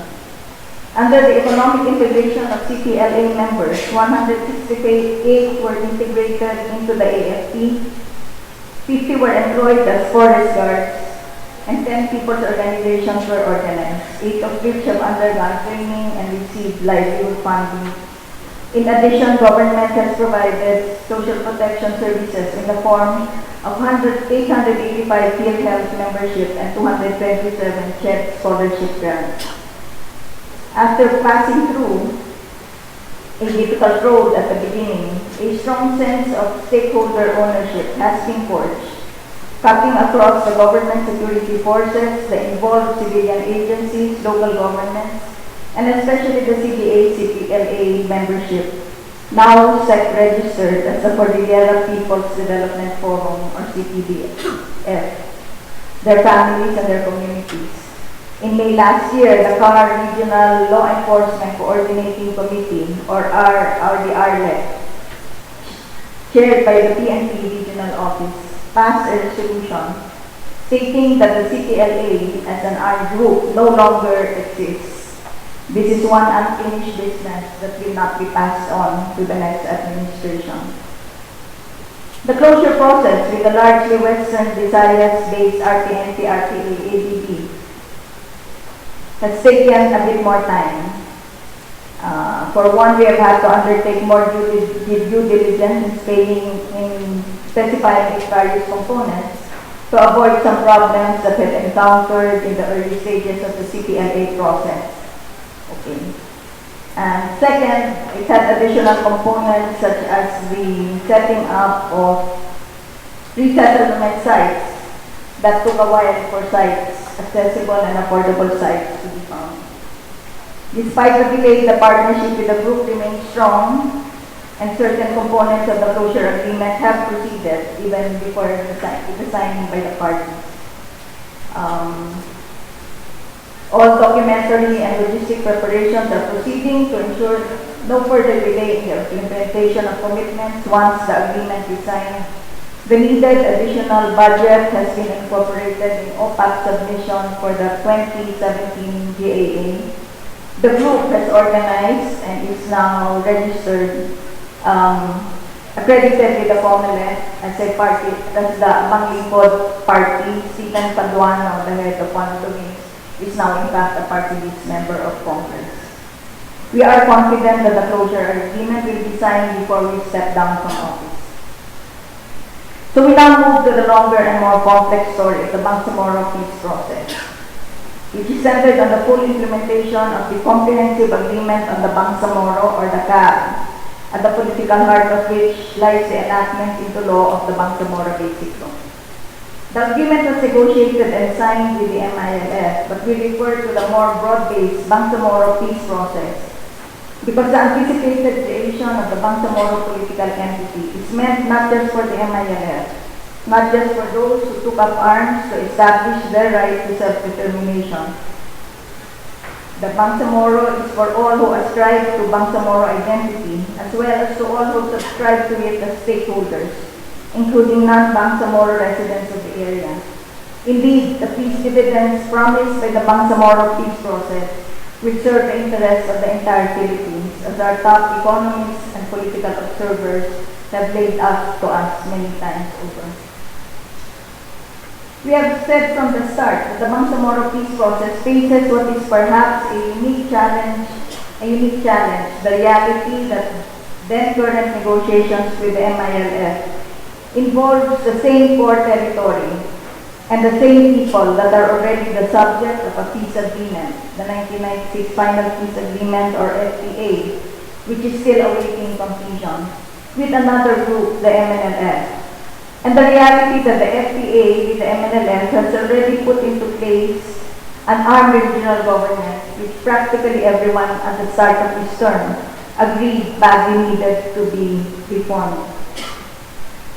Thus, on the side of government, we have consistently pushed for a convergence framework that will make sure that these strands of peace will be able to come together as we build on the gains of the 1996 FPA, complete the implementation of the CAB, and strengthen the reform moves in the arm to be in the best shape it can possibly be, to smoothen the transition and provide strong building blocks both in terms of human resource and its reformed governance systems to the new Bangsamoro political entity once the BBL is passed.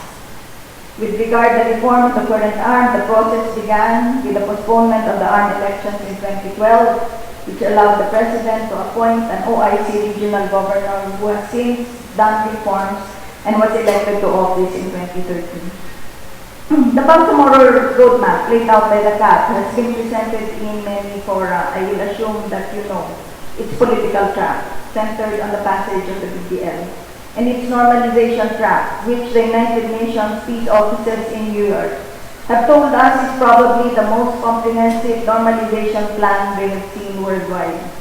The CAB, furthermore, adopts all the ceasefire and related agreements which have been signed by the parties, and the different peacekeeping mechanisms which have been set up in compliance with these agreements, and which have served as well, cutting clashes between government and the MILF down to zero in the last 3 years, with the exception of the huge tragedy which was Mama Sapana. What the GKH-MILF peace process has achieved, including the challenges which have been jointly faced and overcome by the parties, will fill many volumes. Because of the limited time, let me now focus, just flesh out on screen the various layers of peace architecture that have been built up by and on the basis of the process. Just to give you a sense of the many lessons learned, the layers of thinking and analysis that has informed the peace process from the start and continuing as we speak. It was never a rush job by the GPH and MILF panels for constituencies and stakeholders. It will show the various levels of architecture and how the melding of these together have built a deep foundation and a thick buffer around the peace process, building a strong partnership between the parties on so many levels, strengthened by third-party or independent friends of the process, which partnership insists on problem solving rather than casting blame and threatening to walk out of the process. Despite the enormous challenges which have been hurled against it, including Mabansapano, including the non-passage of the BDL, no one ever threatened to walk out of the process. In the face of the direst difficulties, the parties always ended up saying, let's fix this together, let's find a solution. The layers of architecture draws in the participation and engagement of so many within the two parties to the conflict and beyond. There is so much invested in the process by so many, and I don't mean just funds, although that is part of it. It is, I think, easier to stay and find a way to make it work, and so much harder to extricate from it and move away. That is why, despite Mama Sapano, despite the non-passage of the BDL, the peace process continues to stand, and those who invested so much in this process in the last 3 years will be there standing and hoping for the passage of the BDL when the next Congress convenes. So I'll just very quickly show the architecture.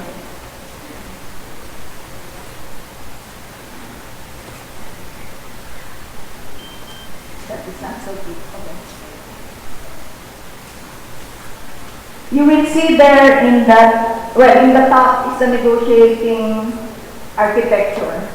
There are the two panels.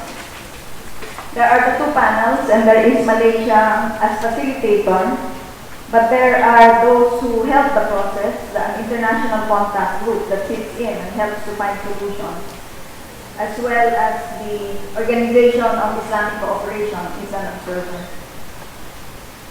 Then there is the architecture for the peacekeeping, the ceasefire. There, up.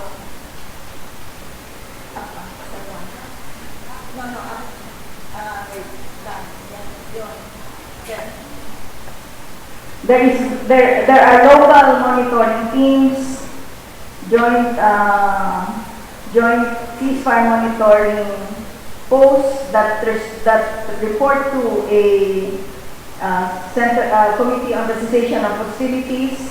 There is the ad hoc joint action group, which is the mechanism for the MILF to participate in the interdiction of lawless elements that may enter into their areas. That means, for example, that in the operations in Maguindanao and Lanao recently, the thousands of MILF moved out of their area in order to allow the military to move in. There is the international monitoring team which monitors several aspects. Then there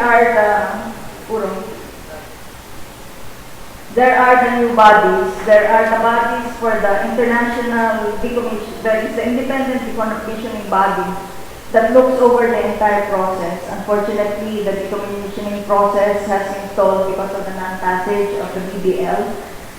But there is already the BMAT, or the Verification and Monitoring Assistance teams that guard over the weapons that have in fact already been turned in, and is in Camp Ilanon at this time. There are the JNC, the JTSC, the Joint Peace and Security Committee, the Joint Peace and Security teams in which MILF train, so that until the police, the Bangsamoro Police Force is in place, the MILF is helping through the Joint Peace teams to keep the security. There are the new bodies, working group for vulnerable sectors. They decided to prioritize, this is the socio-economic now, they decided to prioritize women, children, and the disabled. There is the task force for decommissioned combatants. You may have heard that the 125 that have been decommissioned just finished their test training, and I was very happy that 5 of these veteran combatants chose to take up cookery and receive their starter kit for cooking. There is the Joint Task Force on camps transformation, which works on the 6 recognized camps in order to transform them into peaceful areas. There is the CT40, which is a meeting of national government, the regional government arm, with the MILF in order to prepare for the transition to the Bangsamoro Transition Authority. And then the last to come out with its report, the Transitional Justice and Reconciliation Committee, which recommends certain steps that can be taken to guarantee the right to truth, to reparation, to the guarantee that it will not happen again. Because of the lack of time, a National Transition Commission on the Bangsamoro could not be created by executive order, although if you really want it to be independent, it will have to be passed through Congress, and so I've been given the instructions to promote the paper. Maybe NCPAG might want to look at it and help to push this process along. So there are furthermore the political bodies. You have the Bangsamoro Transition Commission, whose life term has been extended because the Bangsamoro Transition Authority cannot yet be created. There is the MILF political party, the United Bangsamoro Justice Party, already accredited by COMELEC, but is holding, sitting it out in its May elections because there is no BBL. So all of that is in place. And finally, there is a third-party monitoring team, which is tasked to accompany the process up to the time when the panel signed the exit agreements, when both parties jointly state that all has been done, all promises, except by common consent, have been kept. Deep and strong foundations for a just and durable peace have been put into place. We will continue to work and pray hard so that this moment will come sooner rather than later, inshallah. Just very quickly, the MNLF has come on board through the joint communique that was signed in Jeddah in January, where it confers with OIC resolutions that calls that gains of the 1996 final peace agreement should be built on, and the CAB should be fully implemented towards the establishment of the Bangsamoro, so through the Bangsamoro Basic Law. So on paper, and this was signed by representatives of the Miswari Group as well as the SEMA Group, it is agreed that it is the BBL where the two agreements will find their fulfillment. I think that ends it. The most difficult table remains to be the CPP-NPA table. It has been,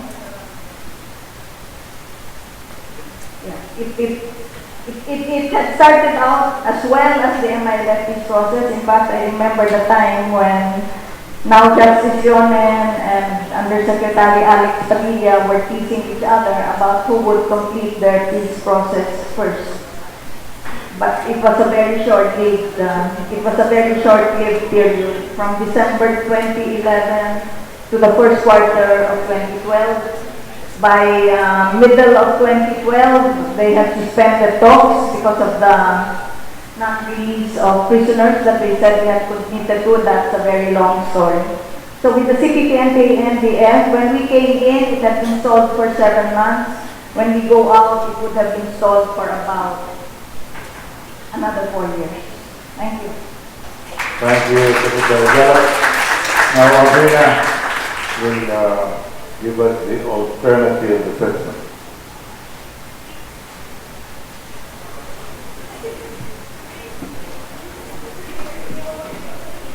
Thank you, Senator Mercado.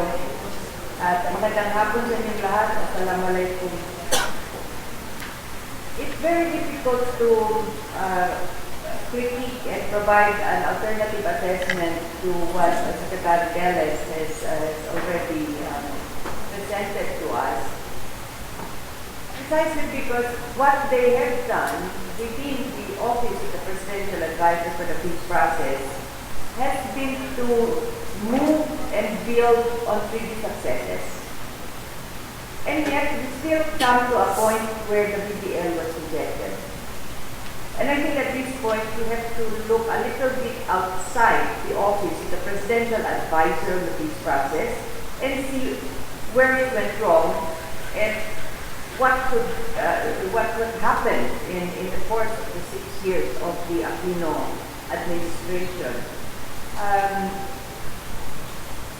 When President Aquino assumed office, if we take a look at the autonomous region of Muslim Mindanao and the other areas of conflict where the CPP and NPA have ensconced themselves, they were the most conflict-affected areas, poorest of the poor, low HDIs, the lowest HDIs being in the autonomous region of Muslim Mindanao. Very high adult literacy levels and very low education levels. That was what we inherited. He is now going to be moving forward, another administration is coming in, and those areas are still the most conflict affected. They're still the poorest of the poor, in some cases worse. They still have the lowest HDI. They still have the highest adult illiteracy levels and the lowest education attainment. They're still the least served areas of the country. And these are all the conflict-affected areas, whether Islamic Federation Trust or CPP, NPA or other rebel groups. This kind of situation where we have successes in the peace processes, but we have certain deterioration of conditions at the ground, makes you wonder what is going on. Doesn't the left hand know what the right hand is doing?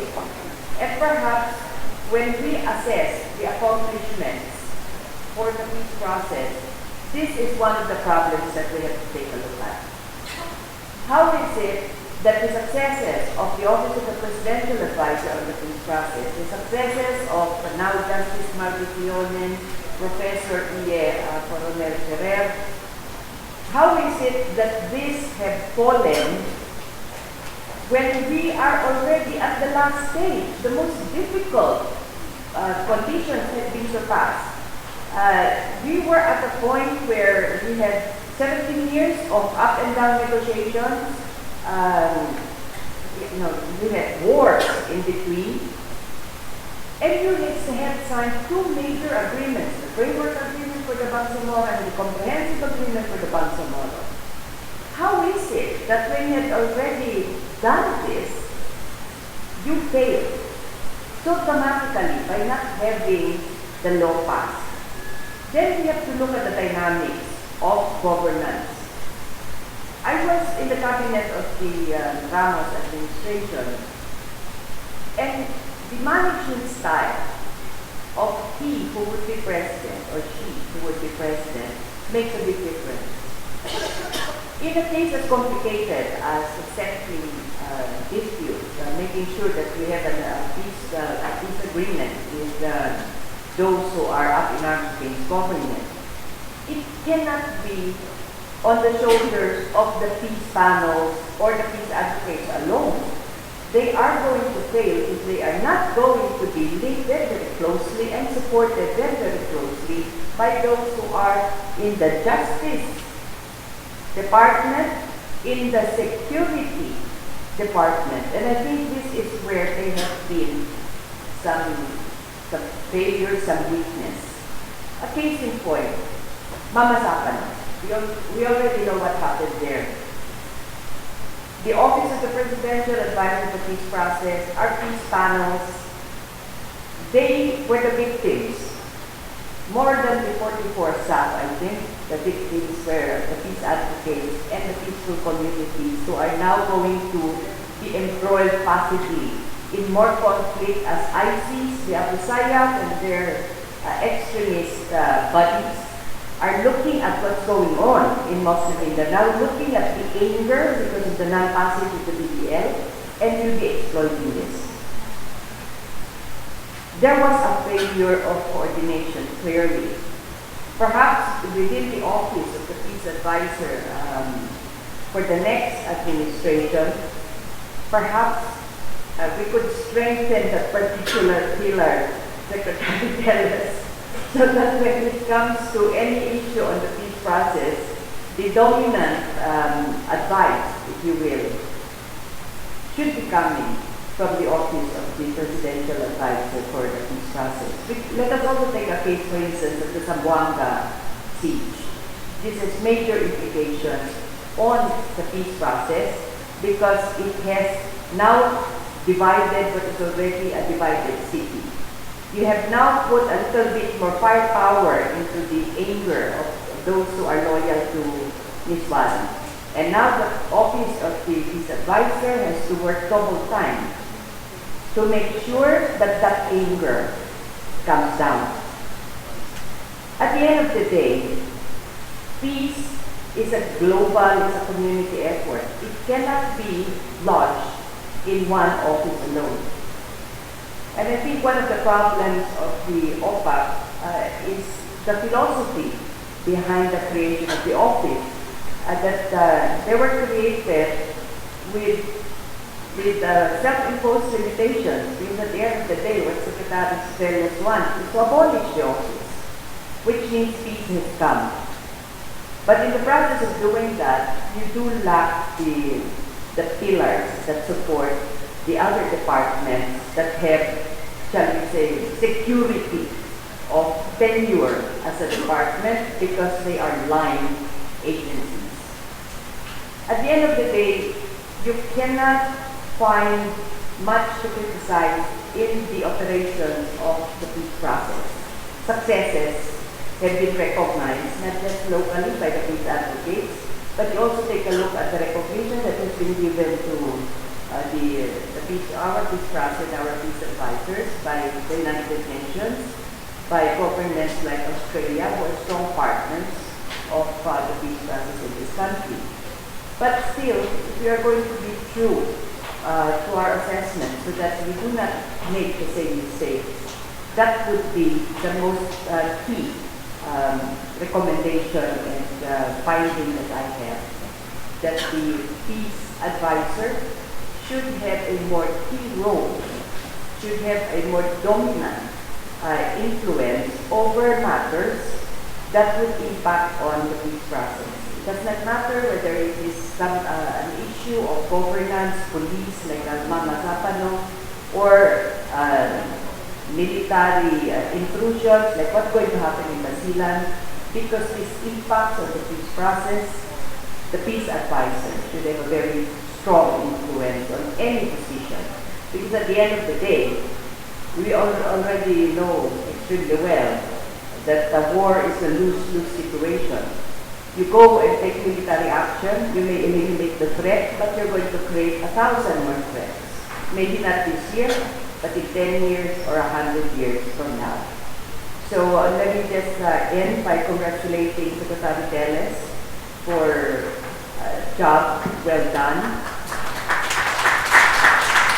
And commiserate for having some other groups drop the ball, which is why we don't have the BDL. Thank you. Thank you very much. Would you like to react, Secretary Teles?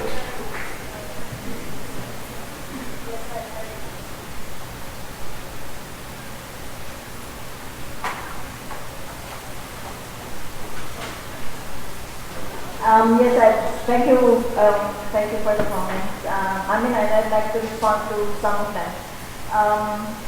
With regard to the statement on the poverty and lack of services and the lowest human development indicators, in fact, in conflict areas, one of the things that I could no longer proceed to talk about was in fact the program of Pamana, or Payapa at Masaganang Pamayanan, which is a big budget. It's huge enough to be cross-examined in Congress, not put under the budget of OPAC, but put under the budget of implementing agencies. But where that money goes, what projects goes in there, is coordinated by OPAC together with the security sector, the local government, and the and the human development cluster, including DPWH and BILT. This is one of the things that we are. The Pamana is one of the programs that we are undertaking to undergo a independent evaluation, and that should be completed, I think, before the end of the term, and we should bring it out. It is little known because the roads that have been built, the roads that have been built, the hospitals, the schools, the small infrastructure that have been built are precisely in the areas that are hardly reached by anyone, except for those who live there. But these are the cases where you will hear when a road is opened, when a potable water project is put into place. This is where you will hear the old people especially say, I thought I would die with never seeing the road. In fact, some of the things that are coming out on Facebook of roads that have been built, highways that have been built, in areas where there seems to be no traffic. It is precisely, in fact, because now DPWH will build roads which has no economic impact because there is no market yet there. There are no goods. But we have what we call, for example, the roads for peace. So this is a matter of 6 years, less than 6 years, because it took a while for the program to really get going. But I am confident. In fact, I think we may have some initial results already about incidents of poverty reduction, the increase in social services, and livelihood, because that is one of the components. That is to say one. The other thing I would have wanted to talk about is, in fact, how OPAP has worked very strongly with other agencies. We are a strong member of the security cluster. In fact, in the last months, we have dictated much of the agenda of the security cluster. Mama Sapano is an anomaly of all sorts. We know that Napeñas, in fact, and Purisima are charged before they are being are now the cases before the ombudsman. And maybe in smaller meetings, I may perhaps be able to get some insights, but it's really something that should never have happened. And unfortunately, it happened when the time towards the political season of elections was already very much in place. And so the play up to the galleries, unfortunately, disclosing the fault line of prejudice, bias, and bigotry that does exist still among Filipinos. And it's something that I think needs to be worked on very hard. And be discussed with the leaders of the church. Because you will see from the SWS survey, for example, the data that those who know much about the BBL were for it. It is those who know little that are against it. And the Catholics know least about it. It is, I think, it speaks very badly, in fact, of my faith and my church. The PPL, I think one lesson for the next administration really is to do it early in its term. I think that's the lesson among some of us. Something difficult like this, something important, needs to be done early in the term. Unfortunately, the BBL got to Congress already in September 2014. It took more time than it was supposed to take. Both with the PTC, of course, the completion of the annexes. It was It had to do with the political season. It had to do, of course, with the hysteria that was raised by the Mama Sapano tragedy. It had to do with some mindsets of Congress. I was told several times by the Congress leadership, you know, hard laws like this never get passed in one Congress. The reproductive health took several terms. So it was like for them, you know, you shouldn't really feel so bad. You really shouldn't have. It's a certain mindset there that does not understand and has no context about what is the role of this law in the making of peace. What I am so grateful for is that the partnership with the MILF has really been so well bound that there was no question. They would stay with the process. They will work with the process.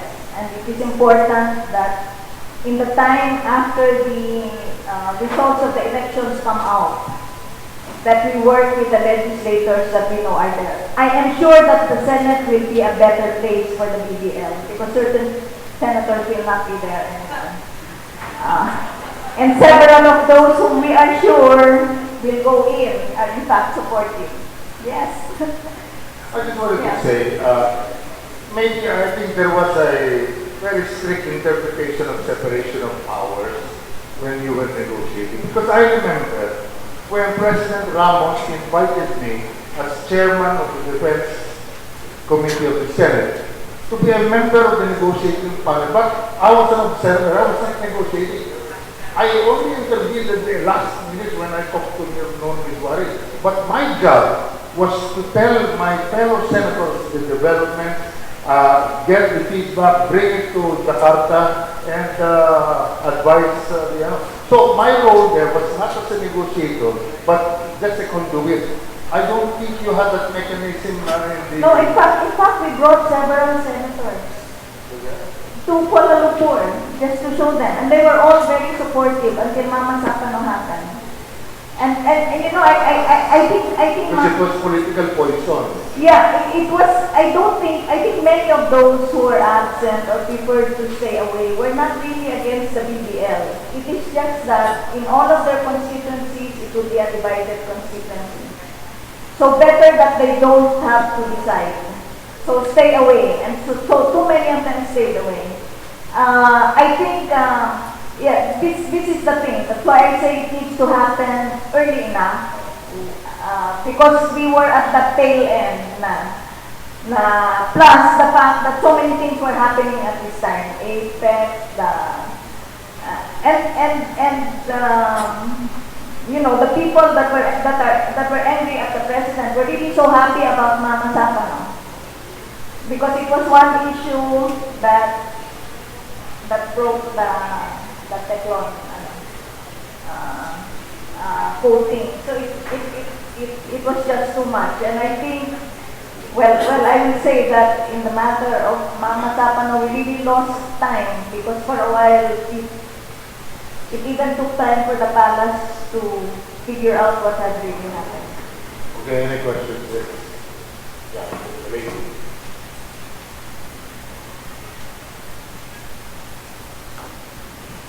Magandang hapon po. Ako po si Lucia Rocha from Payatas, Quezon City. Isang people's organization po. Thankful dahil na-invite po kami sa ganitong pagkakataon.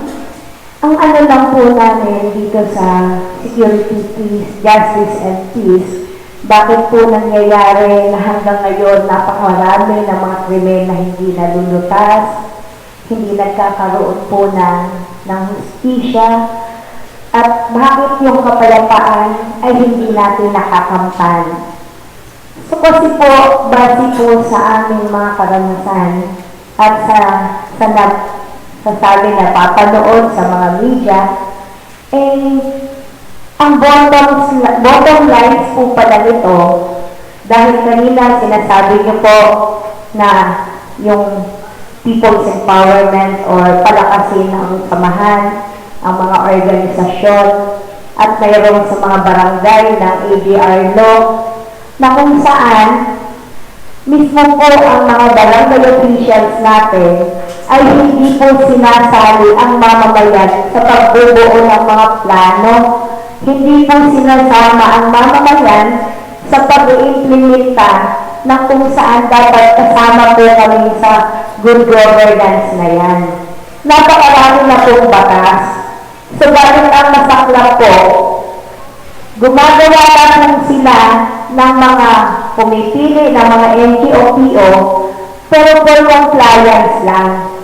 But ang katotohanan po, hindi po nasasama ang mamamayan sa pagbubuo ng plano regarding sa Comprehensive Development Plan, na kung saan po kami mamamayan ay kami ang higit na nakakaalam sa aming mga nararanasan sa komunidad.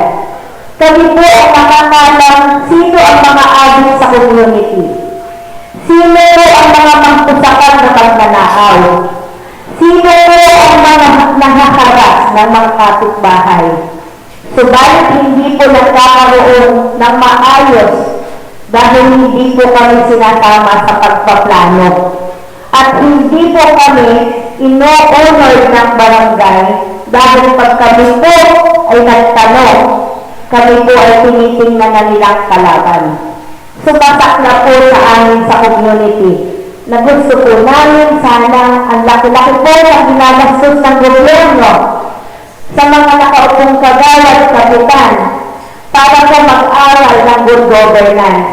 Kung saan-saan bang bansa dinadala. Sana naman po, pag nagturo ng good governance ang NCPAG sa mga kagawad at barangay officials, mga kapitan, samahan nila ng mga NGO-PO para alam po ng mga barangay officials na mayroon palang mga mamamayan na nakakaalam ng batas, nakatulang pala kami sa pagpaplano ng ating gobyerno upang makamtan po natin ang kapayapaan, upang makamtan po natin ang ating seguridad at yung pong law and order going to peace. Salamat po. Okay. I guess that was a question. Unless you want to react. Okay. Yes.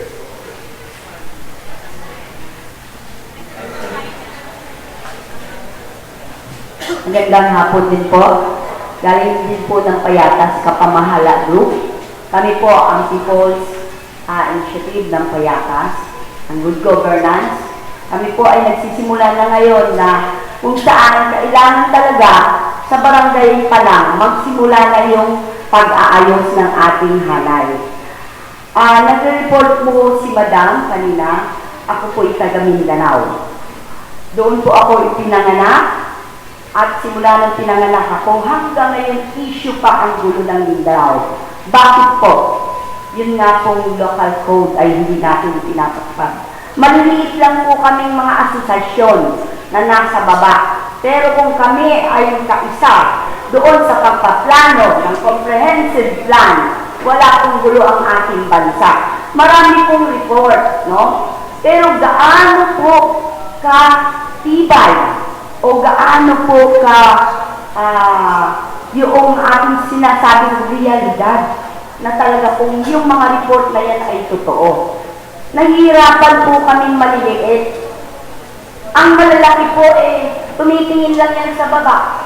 Pero kaming nasa baba ang nakakaramdam ng hirap. Totally po sabi niyo justice and peace.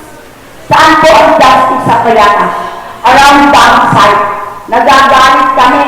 Sa Hirene ngayon, walang nangyari. Ilang bahay ang tinanggal? Ilang puno? 150 na puno. Anong ginawa ng DNR? Wala.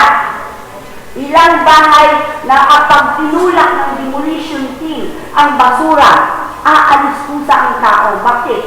Nangangamoy kan basura. Tambakan na kami ng mga adik, tambakan na kami ng basura.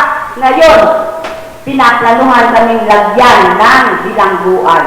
Tao din po kami. Pero ang akin po, time na magsumbong kami ngayon dito sa mga bata, sa nanditong nakakaalam at maraming tanim tinatanggap, kami po ay nagpupush Dapat ang mga NGO-POs kaisa sa pagplaplano, hindi yung nandoon sa Senado, Congressman ang magplaplano lang. Kailangan kami rin po kaaktibat sa pagplaplano para sa tamang proseso ng pamamahala ng ating gobyerno.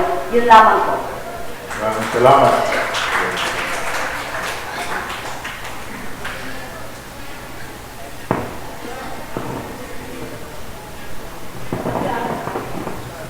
Magbabasa ko ulit ng phone-in question from Dr. Faina Jola. Which of the peace tracks of the Aquino administration plans for peace has been the most difficult for OPAP as focal government agency for the peace process?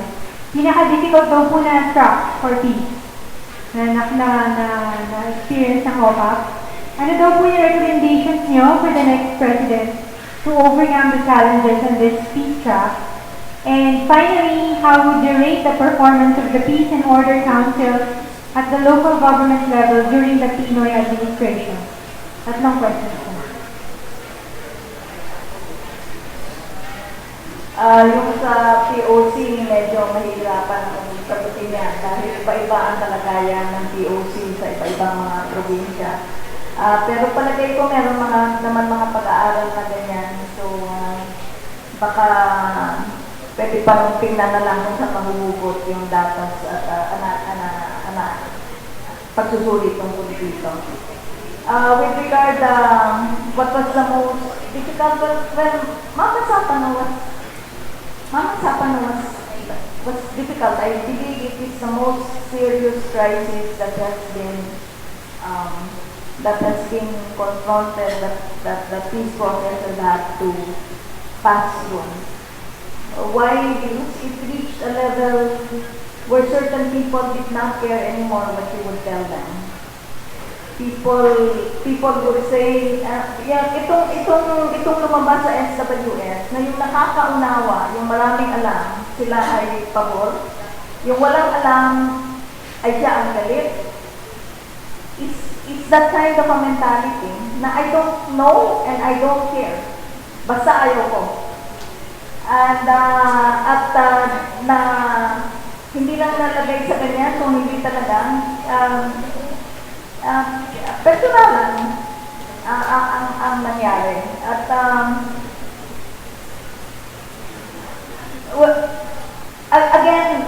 again, though what I end up looking at after a crisis is how at its worst times, it also brings out the best in people. It also brought out among sectors na dati hindi naman masyadong nakakialam.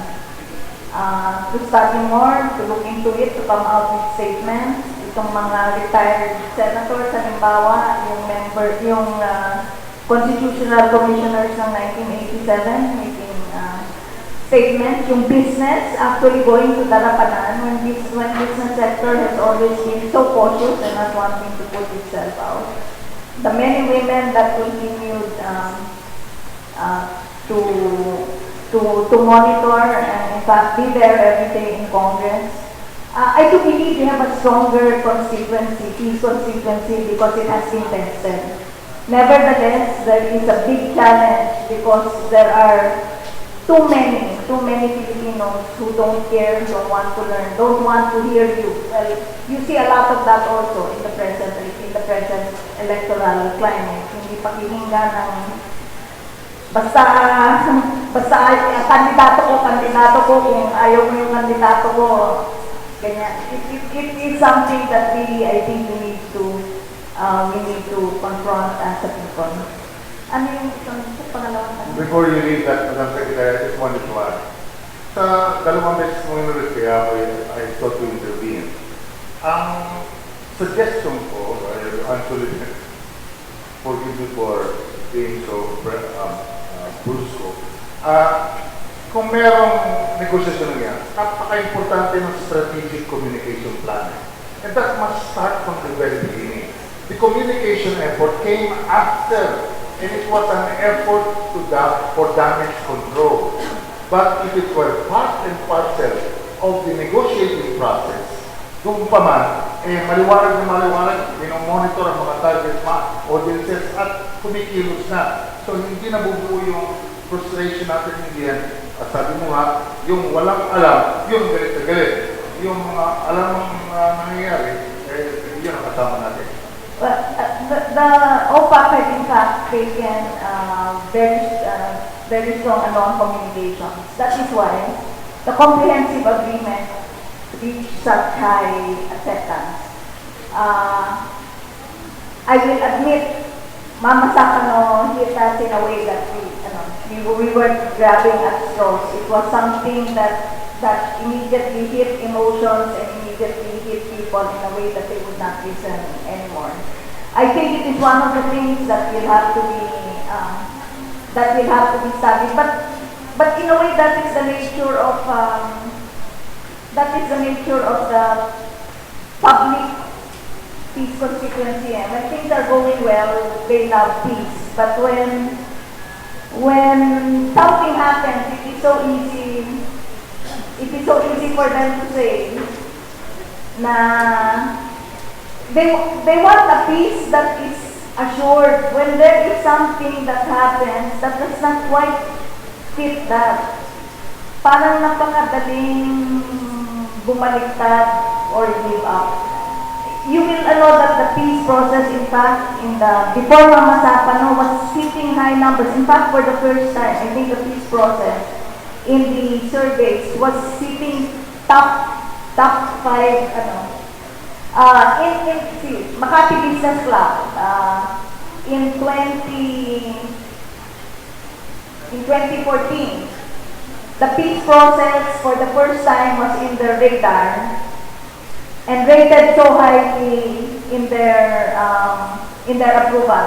We're number 5. Number 7, top 10. When Mama Sapano happened, we were down in the bottom.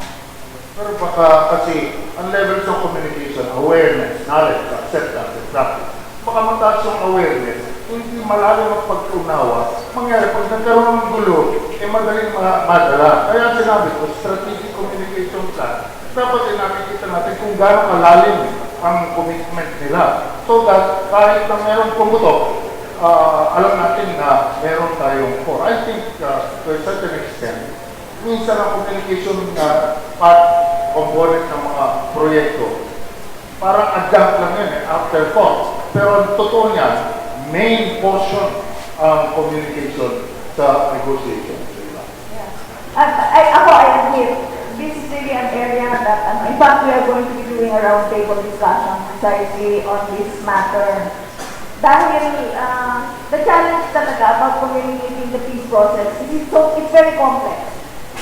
At yung history mo, ang haba, at nag-morph na yung marami, pati yung mga grupo, ang gulo-gulo na. So talagang ang hirap ng communications. In fact, for the first time, ang OPAC used its National Ambassadors for Peace. For a while, we had Gerald Anderson, Ann Curtis, etc. among tweeting. So parang there was all of that effort, but how do you communicate a complex matter like the Bangsamoro peace process when it hits against the wall of a Mama Sapano, where the reactions were immediately emotional and reaffirmed a bias that somehow had not been overcome through all of this time. Yung mga parang binalik lahat ng mga pagtatakot sa kanila sa mga Moro noon pa, etc. na parang natulog for a while dahil wala nang mga problema. Nung nangyari ito, parang bumalik kaagad. At ang aking ang sinasabi ko nga, paano ba talaga natin i-handle ito? Na napakarami talaga ng mga Pilipino dito sa Luzon has had no personal encounter with a Muslim. Except pag bibili sila ng perk sa Green Hills, so bibili ng DVD. Therefore, kung magkaroon ka ng narrative narrative like Mama Zapano, ano yung panghahawakan mo that will say, hindi masasamang tao ito? Meron na nagsabi ng isa, hindi ba pwede na ang bawat teleserye na lumalabas ay meron kang isang Muslim character para lang nasasanay yung mga hindi, walang oportunidad na makakilala ng isang Muslim ay magkita nila na masanay sila na pareho pala sa ilalim tayo ay ano talaga ka-order. Siguro yan yung mga pagka may panahon na ako gusto ko talaga upuan at pag-isipan at tignan talaga paano mo ba mahihit yung core na yon para pag maglumalabas ang mga narratives kagaya ng Mama Zapano, ang mga karamihan ng Pilipino, merong panghahawakan sa loob that will tell them, do not be so quick to judge. Do not be so quick to condemn. So many Filipinos don't have that. The narrative that they have, masama nga yung Pero mababago rin yan. Anyway, palakpakan natin si Secretary Teles, Secretary Nila, and I'd like to call Liam and Dr. Lampay to handle the memento. Masanay sila na pareho pala sa ilalim tayo. Ay, ano talaga. May we also call Assistant Secretary Vertura. Nakalimutan ko namin ibigay yung copy ng previous legislative report. Assistant Secretary Pabunsan, kasama po si Director Laritoria. Nabigay na po namin, sir. Tama na po tayo sa picture taking. Pwede po ba? Karamihan ng Pilipino, merong panghahawakan sa loob.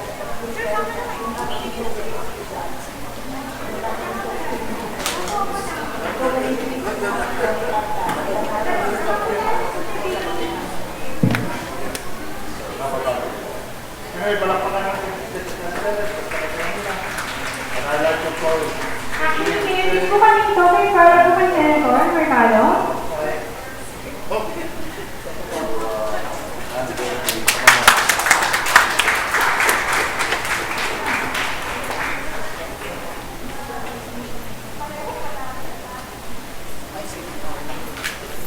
Ayan, hindi pa po tayo tapos. Meron lang po short closing. Antayin na po natin. Maraming salamat po. We will show you the results of the pre and post poll while our director gives you activities.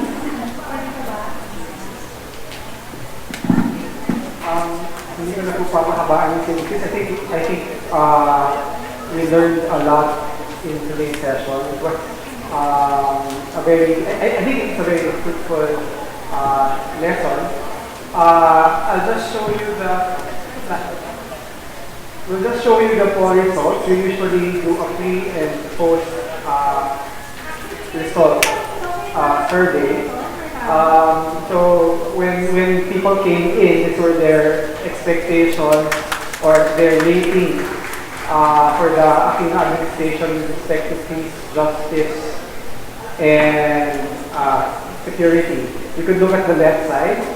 So a majority had a social assessment, but after the lecture,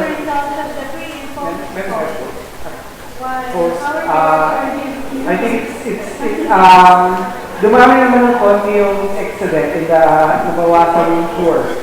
The objective of this course for us to have a better, the nature of the lecture is for us to have a better basis for judging the performance of the Aquino administration. I think you'd have to agree with me that we learned a lot today. It's unfortunate that we couldn't have a longer discussion, but I think the discussion was very rich.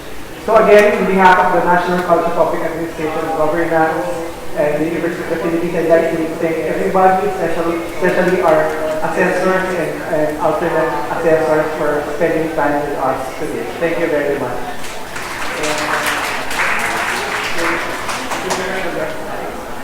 So, majority had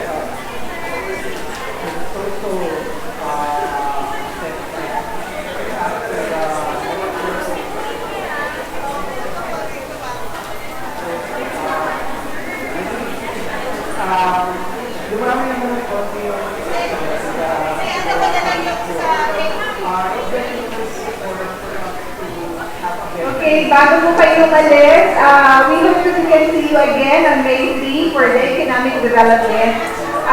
Talaga po napaka-importante po ng peace, security, and justice. Kaya lang nga po, napakahirap po talagang maarok ang kapayapaan sa ating bayan. But we hope that the lecture series has provided us not only the framework for security and justice, but also the framework for a more lasting peace. Sa susunod po, May 3, sana po ay magkita-kita po ulit tayo. Magandang hapon po sa lahat.